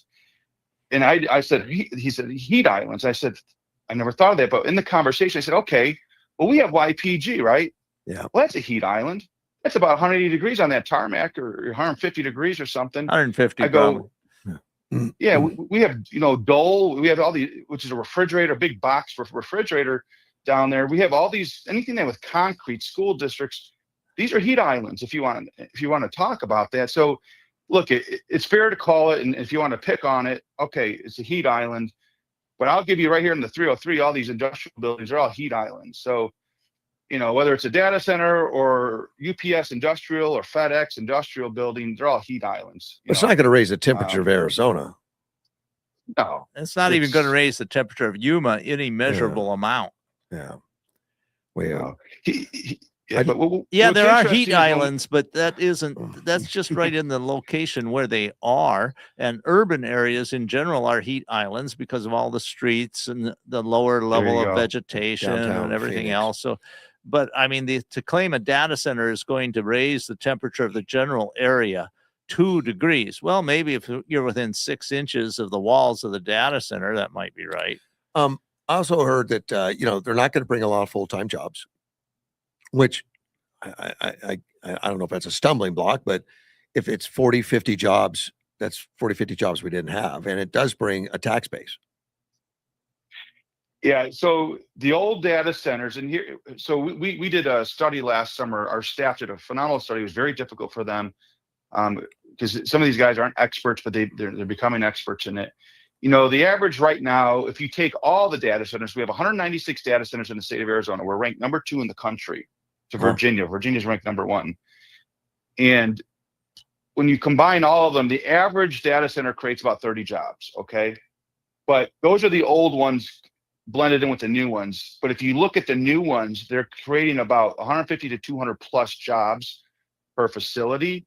And these are jobs where kids can come out of high school, right out of high school, 18 years old, coming out making about 75 to 85,000 a year with full benefits. And these folks takes care of it. And the tour that we did last Friday really exemplified what kind of work environment and future that these folks have with these industries. That's great. That's not them going to college and racking up $200,000, $300,000, $400,000 in debt. That's them coming out right away, making real money, being able to start a family and do whatever they want to do, those first young 4 or 5 years of their life.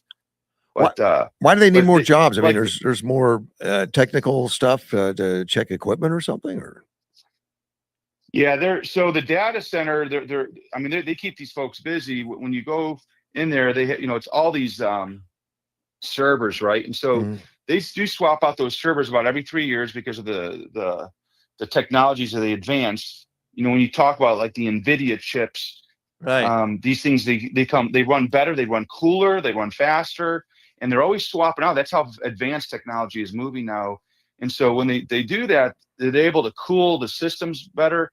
The facility that we saw at Meta, they use the only water they're using is toilets and like water, like sinks and faucets. They have like they recycle, I think, they recycle like 98% of their water back into the grid. And so it's pretty impressive. And you see that with the Intels, even TSMC. Well, they say, TSMC is a water abuser. They're actually, if you go on site and see these systems that they're building, like Intel, who's been here for 30 years, they actually put more water back in almost than they take out, and they give that back to the community.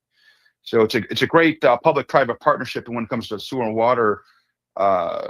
When you're doing those treatment plants and such, because they Intel, just so you know, they provide like Chandler, Gilbert, a lot of their water because they have that system. That was the public-private partnership they designed back about 15, 20 years ago. Well, this all fits within my engineering experience and also just basic physics and how things work.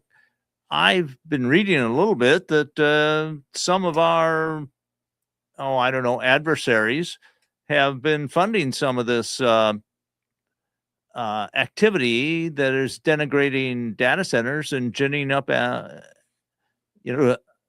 people who want to say we shouldn't have them.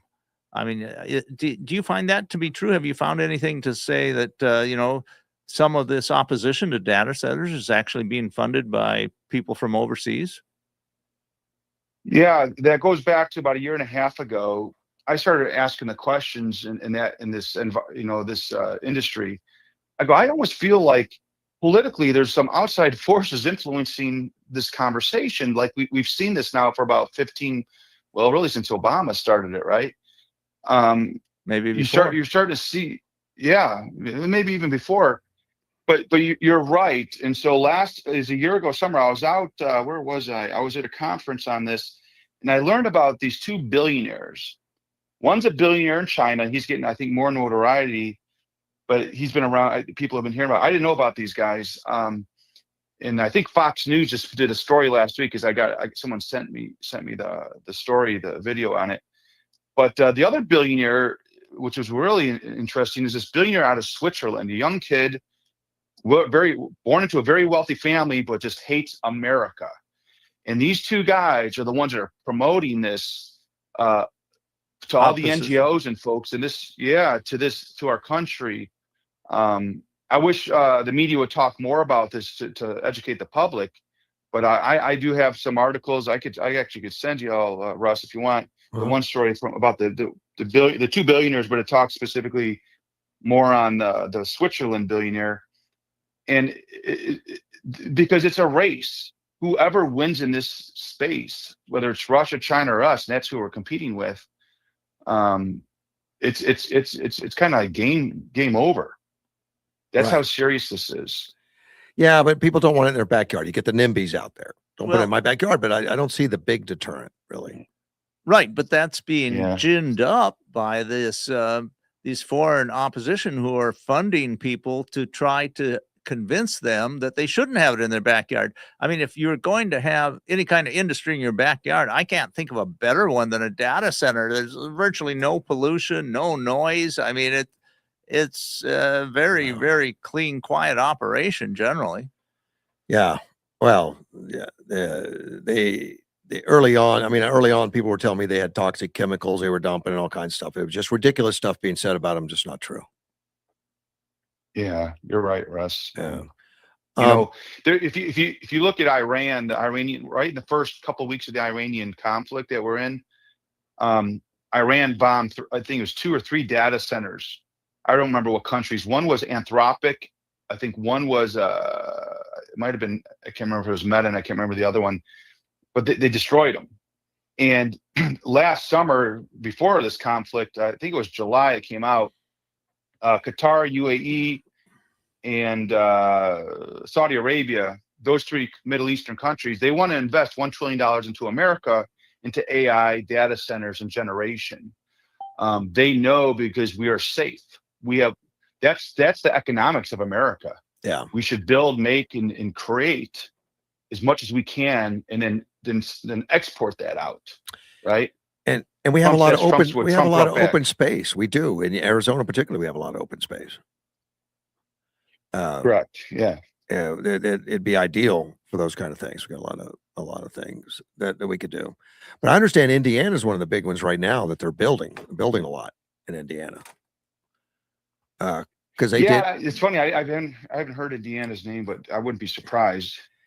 And I think that Elon Musk is building a big one. I'm trying to Texas. remember, Texas, but wasn't he building one in Tennessee, I think, too, near Nashville? There's thousands of them in the country. So I mean, huge centers, and Musk is trying to keep on top of things, these centers are going to be used in his business, and they are. I mean, it's part of how he has enough computing power to push autonomous vehicles. Yeah, he also wants to put one on the moon, by the way. Oh yeah, He and wants to in put gas orbit, engines on the moon. and he has some good reasons, but they haven't figured out how that's all going to work yet. Well, There's part still of- a lot of engineering issues. yeah, a lot of the power of the problem is how do you cool them in Right. space, and that turns out the more I've looked at it, the more of a problem I see it. Yeah. Yeah. Let me add one thing. Buckeye's just approved for a data center here on this. It's the southwest part of Buckeye near 85. So I don't know when they break ground, but just to give you the economic value, what these things do, the average data center brings around $10 million in property taxes, assessed valuation. But this one, because they're building a hypercenter here in Buckeye, it's 70 to 90 million a year in Wow. property taxes. And what does that do? That's public, that's schools, that's firemen, policemen, and infrastructure, roads, sewer, and water. Well, And what does it right. else do, which no one talks about? It will lower property taxes. wherever you look at, well, Virginia's kind of high, but that's actually a bad example. But when you look at where these things are developed, they lower property tax because there's an imbalance, right? Right. Just like a gas plant in Gila Bend, they have one of the lowest rates. And I know they don't kind of show it, but they're a small community of about 1,400 people, but they have low property taxes because of those natural gas plant down there. Sure. So that Because they don't take a we lot don't of talk enough about services. that. Right. Exactly. They don't take up a lot of services. And, so there's the other side, which I think, and they bring a lot, which Meta showed what they do, how much they donate back to the community, which we actually have folks, they're not even here. I think it was Amazon in Arlington Water District. I think it's the Arlington Water District. They've already repaired 300 foot of the canal system there. So they're going in and just doing good, that's good work, Right. good deeds. So, Well, they got to take care of themselves. If that infrastructure, I mean, they got to keep the local community happy. I would hope anyway. You'd want a good neighbor. yeah, and they do. And when they come in, Russ, a lot of these folks, I talked to so many of them out of Phoenix. There's a big issue in Phoenix with the mayor there. These folks they put in parks, they put in soccer fields. I mean, they're building, you need a fire department, they'll build a fire department, whatever this. They negotiate some of that, and some of it they just do it on their own. When they first come in, they do their, or after the fact, they do for just goodwill. Right. Now, I have a friend that was building one in Virginia, and it got canceled by the governor just recently, just within the last few weeks. And he was going to spend 1.2 billion on the thing, and it was all gel, and they bring in their own power, and they had to go out and talk to the community and let them down and tell them that we're not coming, and that community was devastated. They counted on it. The college had counted on it, as well as some local restaurants, because particularly even when they first come in, they bring in thousands of workers to build it. Over 2,000, like Meta's. Yeah. And that's about a 5-year project. Yeah. I've talked extensively with the labor. I've been meeting with labor the last 90 to 3 months here to talk to them about how, when I say labor, that's just the workforce. How does this impact you? How does this affect you? Right now, Arizona, I just learned this last week, they're building 5. They're currently building 5 data centers in our state. And then the other thing is the residual, what comes after the data center is built. There's other things that are created in economic development through businesses. So it's a domino effect. It's good if you like growth and you want good quality of life. These create great jobs. They really do. Yeah, but there's a big pushback right now. 50% of the data centers in the nation, I understand, have either been canceled or delayed because of fears from communities, outrage and stuff. Yeah, and that's something that needs to be addressed. Yeah, well, it is, and I'll let you know, as a legislature through the House, we are addressing it firsthand. We're very heavy negotiations because it's the topic of the governor. She wants these things gone. Oh, she does. It's up to her. Really? Yeah. That doesn't sound like she said that in her. Yeah, go ahead. Doesn't sound like a good Sorry. campaign plan to me, but Well, it's the populists, even on our side a little bit. It's like the hard right and the hard left. Unfortunately, they both don't like data centers for some reason, and she's playing off those polling numbers. And but she said that in her State of the State in January. Mm-hmm. She came out attacking data centers when we did the budget that she vetoed a few weeks ago. The Democrats on the floor, the House floor, 167 times talk about how just negative about data centers in that day when we were passing that budget that she vetoed. 167 times they mentioned data centers. That's how much they want these things gone. And here's the thing, folks. If you don't want them, you want them to go to China? yes, I think that's probably correct. Some of them do, but that would be a mistake. We don't want to count on them for that'd that. be I mean, I dangerous. think that is a horrible mistake, and we need to do them. And this opposition seems to be ginned up on a lot of falsehoods and myths. Yeah, it's look, when we look back through history, the Marxism, the communism, and these this backroom stuff, that's what's going on here. And they're attacking our industries, whatever it might be. I mean, they got folks all ginned up. Well, I think our side is very strong on the nuclear, but they're trying to push now to make us be anti-SMR, which is bizarre. And I don't think that's going to take. I don't think that's going that way. There's just too much movement. I hope so, But- because to me, we want a resilient grid with a lot of different inputs from distributed energy producers. It just makes us all so much safer. Yeah. The So- reports that I see with the SMR industry, they're looking at typically on an average around an 8 cent kilowatt. So it actually would drop the price a little bit for us, but it is about creating more efficiency, stronger grid, like you said. So are you guys going to pass a budget? What's the date today? The 3rd. We got 27 days. So Yeah, we will have 27 something days. in 27 days. What's Yeah. what's we your will have what's something in your what's your 27 days. big issue right now? Data centers? That's the big one. It's one of the few, yeah. But It's been brutal. is a data center really part of the budget though? I mean, we're not building one. Yeah, are she we? wants. Yeah, she wants it gone. Yeah, I mean, she proposed that in her budget, and she wants those eliminated. She doesn't want them here. She Wow. wants well, let me rephrase that. There's incentives that she wants the incentives to go away. Not Okay. the data center. Let me recorrect that. Forgive me. There's incentives that we have. There's 30 states in the country that give incentives, tax credits, Right. and she wants those gone. And I do believe in tax credits because I feel that if you can't get rid of the tax, then give a credit, right? And the reason why we give tax credits because we're obviously taxing too high somewhere. So that's why this happens. It's class warfare in a way. But Right. But because of those credits, Russ, that were given by Ducey and Brewers, I don't know, and we happened under Ducey, that's why we are number 2 with data centers, and they brought a lot of revenue to the state, Right. in the billions. So Yeah. that's the debate on that, whether you think they should exist or not. And by the way, they expire 2034. The whole credit plan dies off, so that's not far away. No. Legislative years, so Now, let them run their course. what But she about? also wants the credits to go away to the existing people that are Wow. getting them. Wow. You mean like lie to them? Like, don't keep your Well, promises. Yeah. Wow. Yeah, right. That's not good. That's not good practice. Oh no, for the future, for if you ever want anyone else to come to the state. Well, and What about ESA? Is there still an attack on that ESA, or have they given up on that for now? well, there's the folks out on the street, trying to do their thing.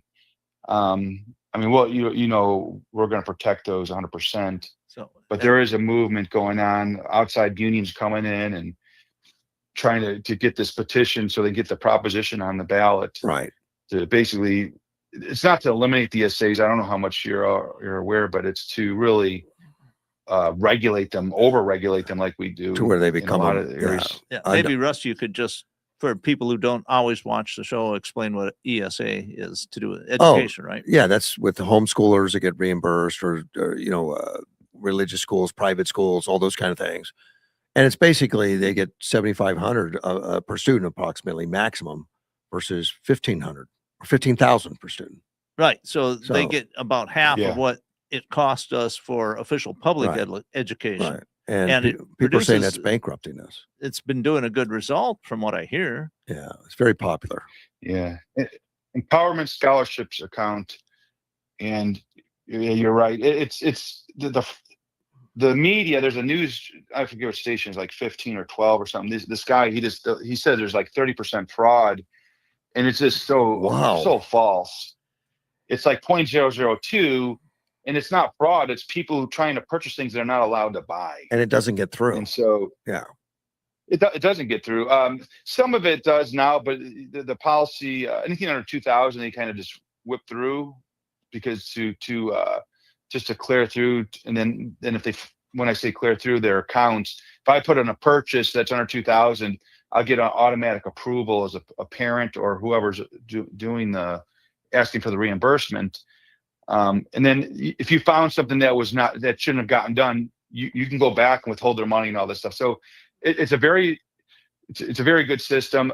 It can be better. Everything can be better. But this, Superintendent Horn has the same staff he had 6 years ago before ESAs even went into full universal. And we've been trying to get him more staff and money so he can have help, and the governor won't allow it. So Yeah. Oh, they want to keep this narrative. well, they'd like to see some fraud build up so they can blame it. Are they checking the fraud in the public schools? Because I think we could find a lot in there too. Well, we say this on the House floor, the media, and I've said it in probably several press conferences the last 2 years, Russ. Over the last 3 years or 4 years, there's been over $300 million stolen in public education across the state. Yeah. But no one will talk about that. And that's who our Auditor General, that's not my numbers. That's the Auditor General of this state of Arizona, Auditor General Perry, who puts these reports out. And Chris Mays, who's supposed to investigate this fraud, she just slaps these people who are stealing on the wrist. And this isn't, oh no, Well, you're that not makes going to jail, Mr. Business Manager. She's too busy Filing suing Donald lawsuits, Trump. yeah. Yeah. Then going after our farmers, frankly. Yeah. I'm very, very unhappy about all that. Hopefully we have You're some going after our elections coming up farmers. that's going to change this. No, I'm unhappy that Chris Mays is doing all that. But hopefully we have some changes in the upcoming elections that can change things. Is there any Yeah. report out there about how much money ESA is saving the Arizona taxpayer? That'd be a great report. Because it's only $7,500 per student compared to $15,000 for the public school. Yeah, they hit over 100,000 this year for the kiddos in the ESA program out of about 1.1 million students, I think, or 1.2. Well, I mean, somewhere. just as a ballpark of it saving $7,000 per student, and you got 100,000 Well, some of that's students. federal funds versus state funds. So and that's all that. about $70 million. Am I off somewhere? $700 million. We probably do a better job expressing that. The challenge when you see the education budget, because ESAs are part of the education budget It's a separate line as a item. whole, Yeah. it goes up. But so you don't see the savings because the way the formula works for education, there's a rate of inflation baked in, so it automatically goes up year over year. And so there's just like healthcare, the Medicaid and Access program here, and SNAP, or not SNAP, but Medicaid Access, it goes up every year because of the inflationary numbers. So there's always it's really hard to save. You can knock off, let's say 100,000 people off of Access, but you have no savings because of the Because cost of, because healthcare going up. It's the same thing kind of like in education. We can pull people all the way into ESAs, but because of the inflation, we are saving there because you're saving. It's a direct savings because we know per pupil. Right. But Right. because of the inflationary rate, so it the gets money swallowed up. the money just goes to public education, and it just goes into part of that $300 million fraud maybe, or whatever else there is there. If you're an administrator in a school, you can figure out how to spend money. No matter how much money you get, you can figure out how to spend it. Well, actually, you could actually say ESAs are protecting the public school system from bankrupting. Yeah, there you go. I like that. I think that we could just make that a campaign point. Go ahead and say that on the floor. I Yeah. want to see how many people throw things at you. Yeah. Oh, I would love to. The stuff they say, man, it's sometimes you're like, what? Yeah, I know. Yeah. But they don't seem to mind that at all. At all. Oh no, well, they chat GPT everything now. They just read off their phones. It's pretty. Oh, do funny. they? Oh. Oh yeah. You gotta love AI, man. It's pretty cool. Oh, I didn't. But yeah, well, I could be a legislature now that AI is. I will tell you, AI lies a you could be an lot. attorney. I could be. There's some people got in real trouble with that. That's right. They do. Well, Mike, I appreciate all the time, my friend. Yeah, it's great catching up, man. All right, buddy. I appreciate it. And I'll find that answer out for you. I'm gonna look. I'm Yeah. gonna give it. Yeah, let EPS me a know call. about what APS says, because from everything I've read, they put it right in the rate change that they have to have more increase for data centers. That's not good. Yeah, no, that is not. All right. So, Thank you, sir. Take care. all right. Bye-bye. Yeah, good one. Take care. Yeah, I promised people I would ask him that question. But Oh, I thought that. It's I in thought it was a very. he'll useful find out too. interview. I mean, that guy's he'll tell the truth, you know. That's always a good thing. Oh, yeah, and he's even a politician and he'll tell the truth, and that's something. Well, when you're a politician and telling the truth works for you, that's especially good. All right, I got to tell you about the Gallup poll on LGBTQs. Okay. LGBTQ plus. Yeah, there's a lot more letters on there. Yeah, and some of it's more than that. Some of it's like ridiculously more. But Right. and we know the country's gone through a lot of this, and a lot of countries in the world, you know, this craze of LGBTQ plus and alternative lifestyles and all that kind of stuff. So they just released a survey on Wednesday. Gallup did. They find that the majority of Americans, 65%, still support legal same-sex marriage. Of course, that's part of the LGBTQ plus, but Oh yeah, that was a big push. but that figure has dropped 6 percentage points from 2022, which was its high point. It's interesting. That's So 10% drop. So more and more, less and less people are supporting the legal type stuff. Moral acceptance of gay and lesbian relationships went down to 62%, which is the lowest point since 2016. Public acceptance of gender transition has really taken some steeper declines. It says just 38% of Americans believe changing one's gender is morally acceptable. I can't believe it's still 38%. Well, you know, the way this is phrased, it says morally acceptable. That's a much lower bar than, say, useful or positive or recommended. Right. It is. But it's probably consistent with the same question they asked years ago. So they're trying to do a comparison. Could be, yeah. It's down 8 points since 21. 57% of majority view is it's morally wrong. 57%. 57%. Wow. Which is and it breaks it down by Republicans and Democrats. No one needs to guess which is which, but Yeah. But Republicans on same-sex marriage is down to 37% acceptance or think it's acceptable. It's lower than I would have thought. They were at 55% in 21-22. Yeah, that's a big change. Big jump. Independents saw a 6-point drop. They're down to 67%. Okay, so they're right in the Democrats have held steady. They're not going to quit. 87% same-sex marriage all the way. yeah. They've been the same. Views on morality of same-sex relationships not marriage, but just relationships. Republicans' acceptance fell 21 points to 35%. That's pretty similar significant to the marriage. drop. And those are big changes over They are. over that amount of time. Independents had an 8-point decline down to 64%, but they still positive 64%. And Democrats are steady at 81%.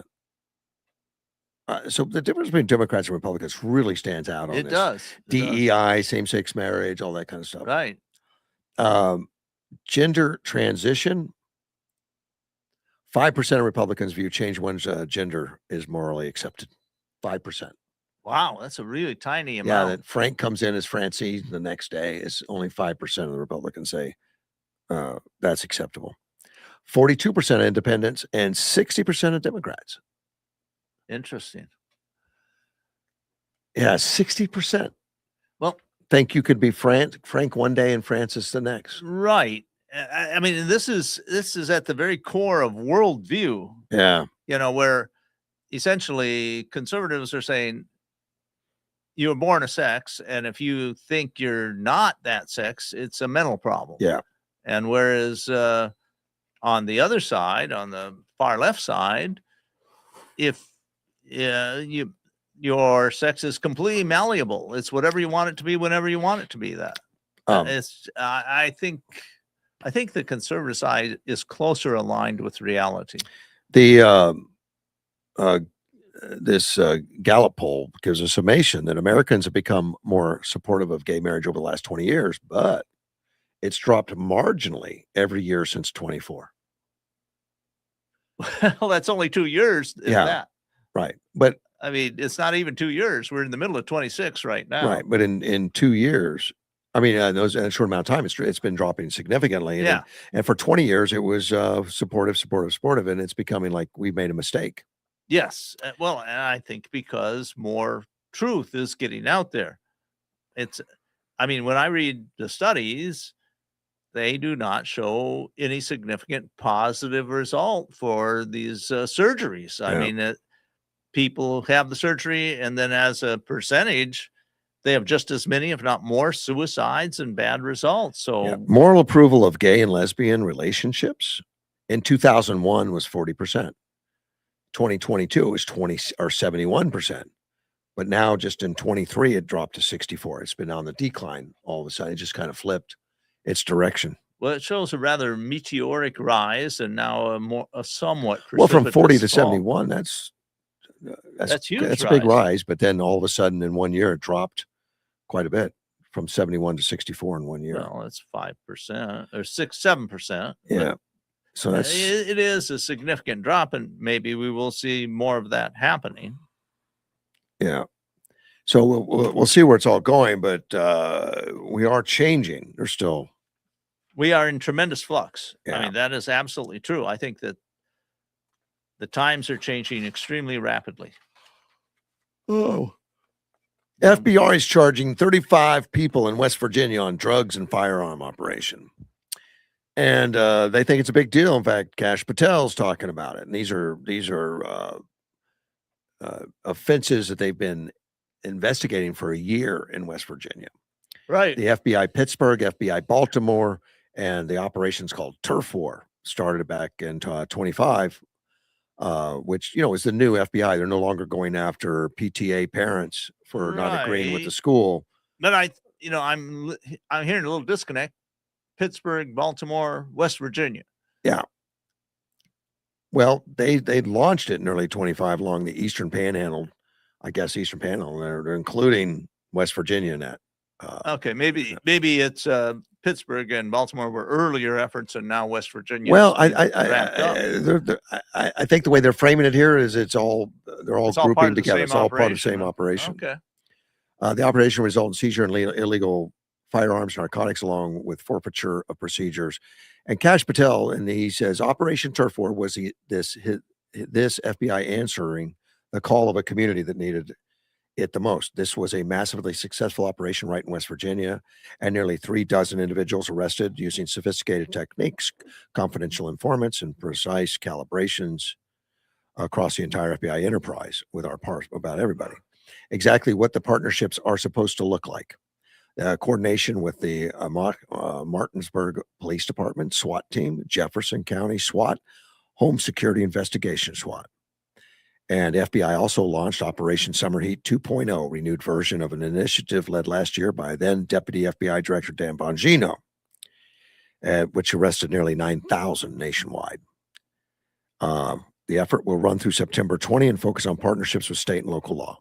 For the next 95 days, the entire country will see the FBI replicating these exact efforts across America with Operation Summer Heat, an extension of our work from last year under Bongino. We're just getting started.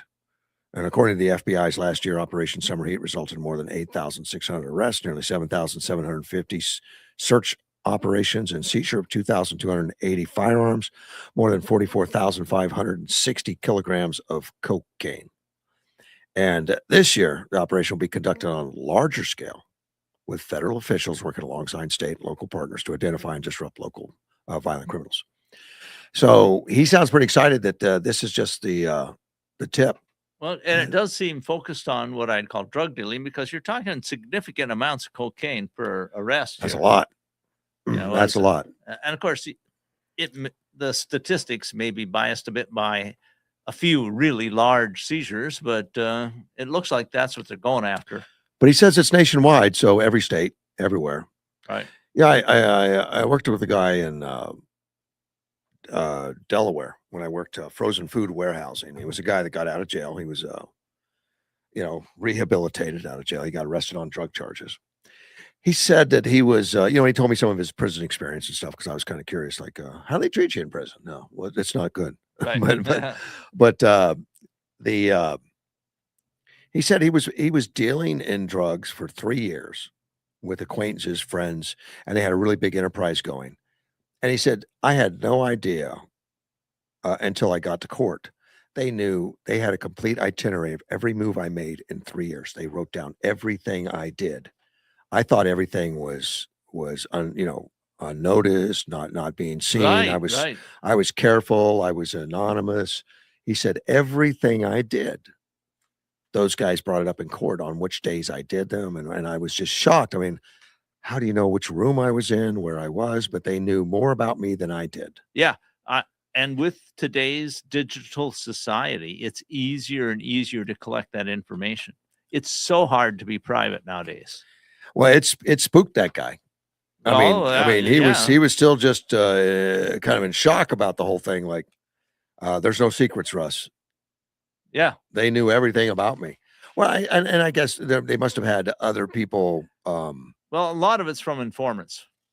other people in there they'd already busted, and informants or people planted, Right. or a combination thereof.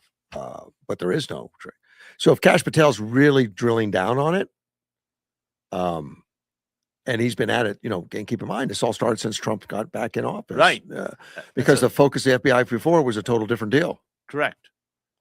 Now we're different. Arizona bill.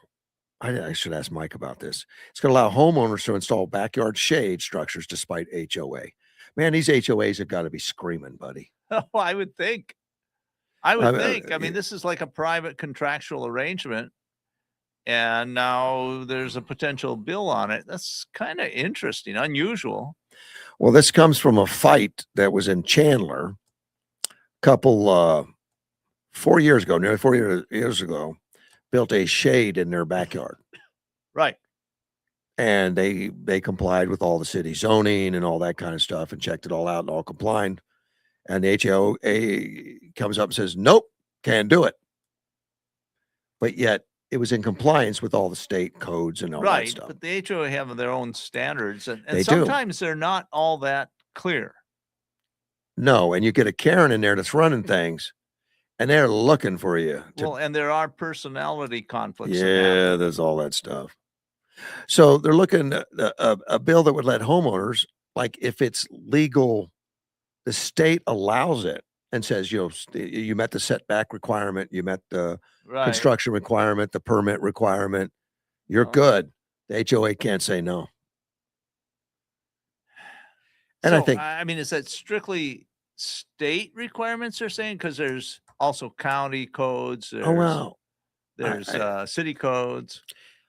And I'm sure the way that works is the city code can't make something illegal that the state says is illegal. Well, in zoning, there's all kinds of variation between city and Could county be. and state. In fact, I don't think the state has zoning as such. I think it's No. all county and local zoning. Probably. Well, county is strictly mirrored state is all that is. We don't do our own mostly. It's not really done. County's more of an extension of state government.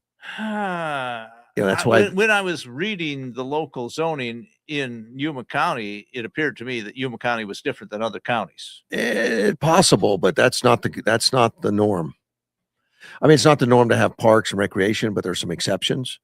Maricopa, not Maricopa, Mojave had some parks and recreation. Now we have a park. I would have to look at it. I know that there are big exemptions in state law. For example, agricultural is exempted from most zoning stuff, and so But is that's acceptable. mining. I think that's acceptable at state level too. But Well, at the county level, you're saying, because yeah. I'm saying that state level they're exempted, um, and but that's a lot of Arizona. That's agricultural land and mining land. the mines, there's not a lot of zoning on mines. I mean, There isn't any they zoning just on kind of mines. like do whatever they want. There's very little zoning on agriculture. Yeah. I mean, if it's zoned agriculture, it's exempt from a lot of other stuff. Is what I'm saying. According to these owners that got into trouble, he says we basically we put it here because we basically designed our yard from scratch. My husband and I, we did, and I felt that it was better, which doesn't matter to an HOA.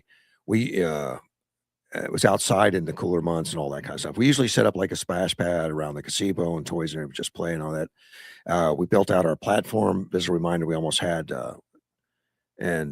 we see then the HOA told them they had to take it down because it didn't meet their rules. The issue went to court and they had to remove the structure. court said. Interesting. So now they've passed legislation to say, Well, that's what they're trying to do now. oh yeah, it hasn't passed yet. And because of this, her state representative went to the state and all that. They created the House bill.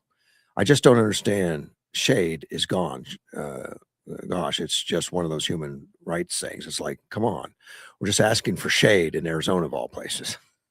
It seems like common sense thing. I mean, I know so many backyards that have shades and patios and stuff like that. I've put up shades, and I Yeah. thought, but it was I didn't have zoning problems because it was an agricultural land. So. But understand that when you get into an HOA, find out what they want. Well, that's it. And I personally have avoided buying property in HOAs because I don't want to worry about all the little intricacies in the local politics. Yes, he said. But with this new law, it says you can buy one, you can put it in your yard. It supersedes any HOA or CCNR. Wow, that's unusual. I'm a little surprised to see it. That's a sponsored bill. I don't think it's signed yet, but I hope it does. It might happen. But some of these, I don't know if you check YouTube or something every once in a while, see something about an HOA gone crazy. Well, and that's it. And it's very likely that most HOAs are run without too much muss and fuss, Yeah. But you get a Karen in there running it, that's gonna be Well, tough. But look, yes. The communities that have HOAs, higher property values, they look great. Everyone toes the line, as far as Pretty much. keeping things up to snuff. They make an agreement that we're going to cut our grass and we're not going to park cars on the lawn, those kind of things. Well, there's there's all kinds of stuff like what colors can you paint your house? Yeah, those are in there too, and a lot of them. Yeah, and a lot of things, your car has to be parked in a garage, not on the street. Yeah, garage doors got to be closed. Some of them, all those. you got to read them. You got to make sure you look at that. Exactly. You can't run a business out of your house, like a mechanic business or something. A lot of that is there. I mean, it depends. Yeah, They're all different. They're not necessarily the same at all. No, they're not. That's why you got to read them carefully. Yeah, exactly. So my advice is, if you're thinking about buying inside an area that has HOA, read the agreement. Yeah, and it makes sense because the neighborhood looks great, your property values stay up, all that. The works idea out. is that only people who agree with the agreement will buy there. Right.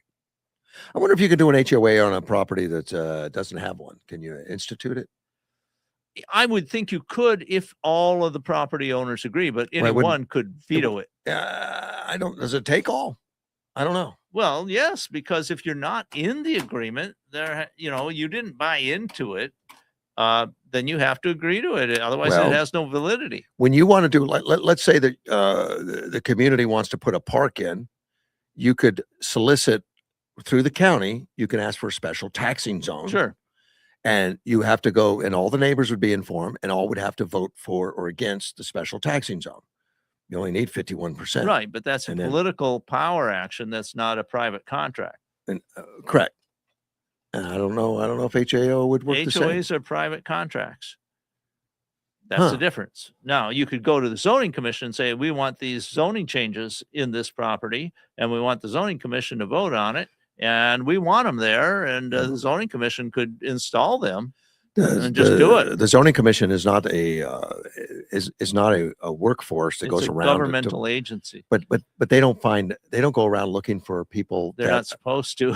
that are breaking in violation. They don't look for violators. I have heard them say that. Yeah, but if somebody does a click it and fix it, they have to address it. I understand, but they don't go out and look for it. They're not the violator police. But I would hope that's true. Well, that's been my experience, and that's what they've told me. I have heard of several different people claiming that their county inspectors were in the area and found violations, and then looked to enforce them. I've walked my area enough to know that probably 30% are in violation. I think you can find violations in most, in well, large but numbers. The city code is not that big. It's like grass can't be over 11 inches. Okay. In an HOA, it's going to be like 4. A lot of things are like, you can't put up a shade without a permit. Probably. I didn't read that part of it.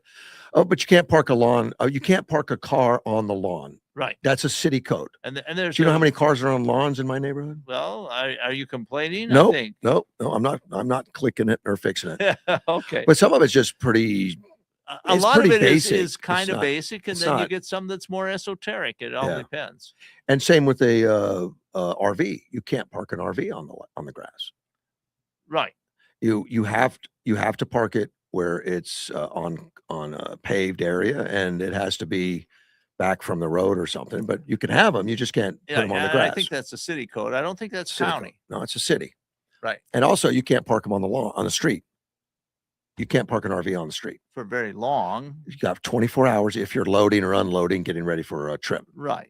So And that's about it. that's a big difference. You know, Yeah, 24 yeah. hours is But I That's know a fair people amount that of leave time. them there for months. oh yeah, I have I seen see 'em. that. But the city doesn't go around and say, you got to fix it. I mean, unless somebody complains. Right. So I need Karen to come over to my neighborhood. I'm out of time. Dean, thank you so much. Yeah, it's been a good show. I'll see you next week. I'll be back tomorrow. Mortgage One Studios with Russ Clark.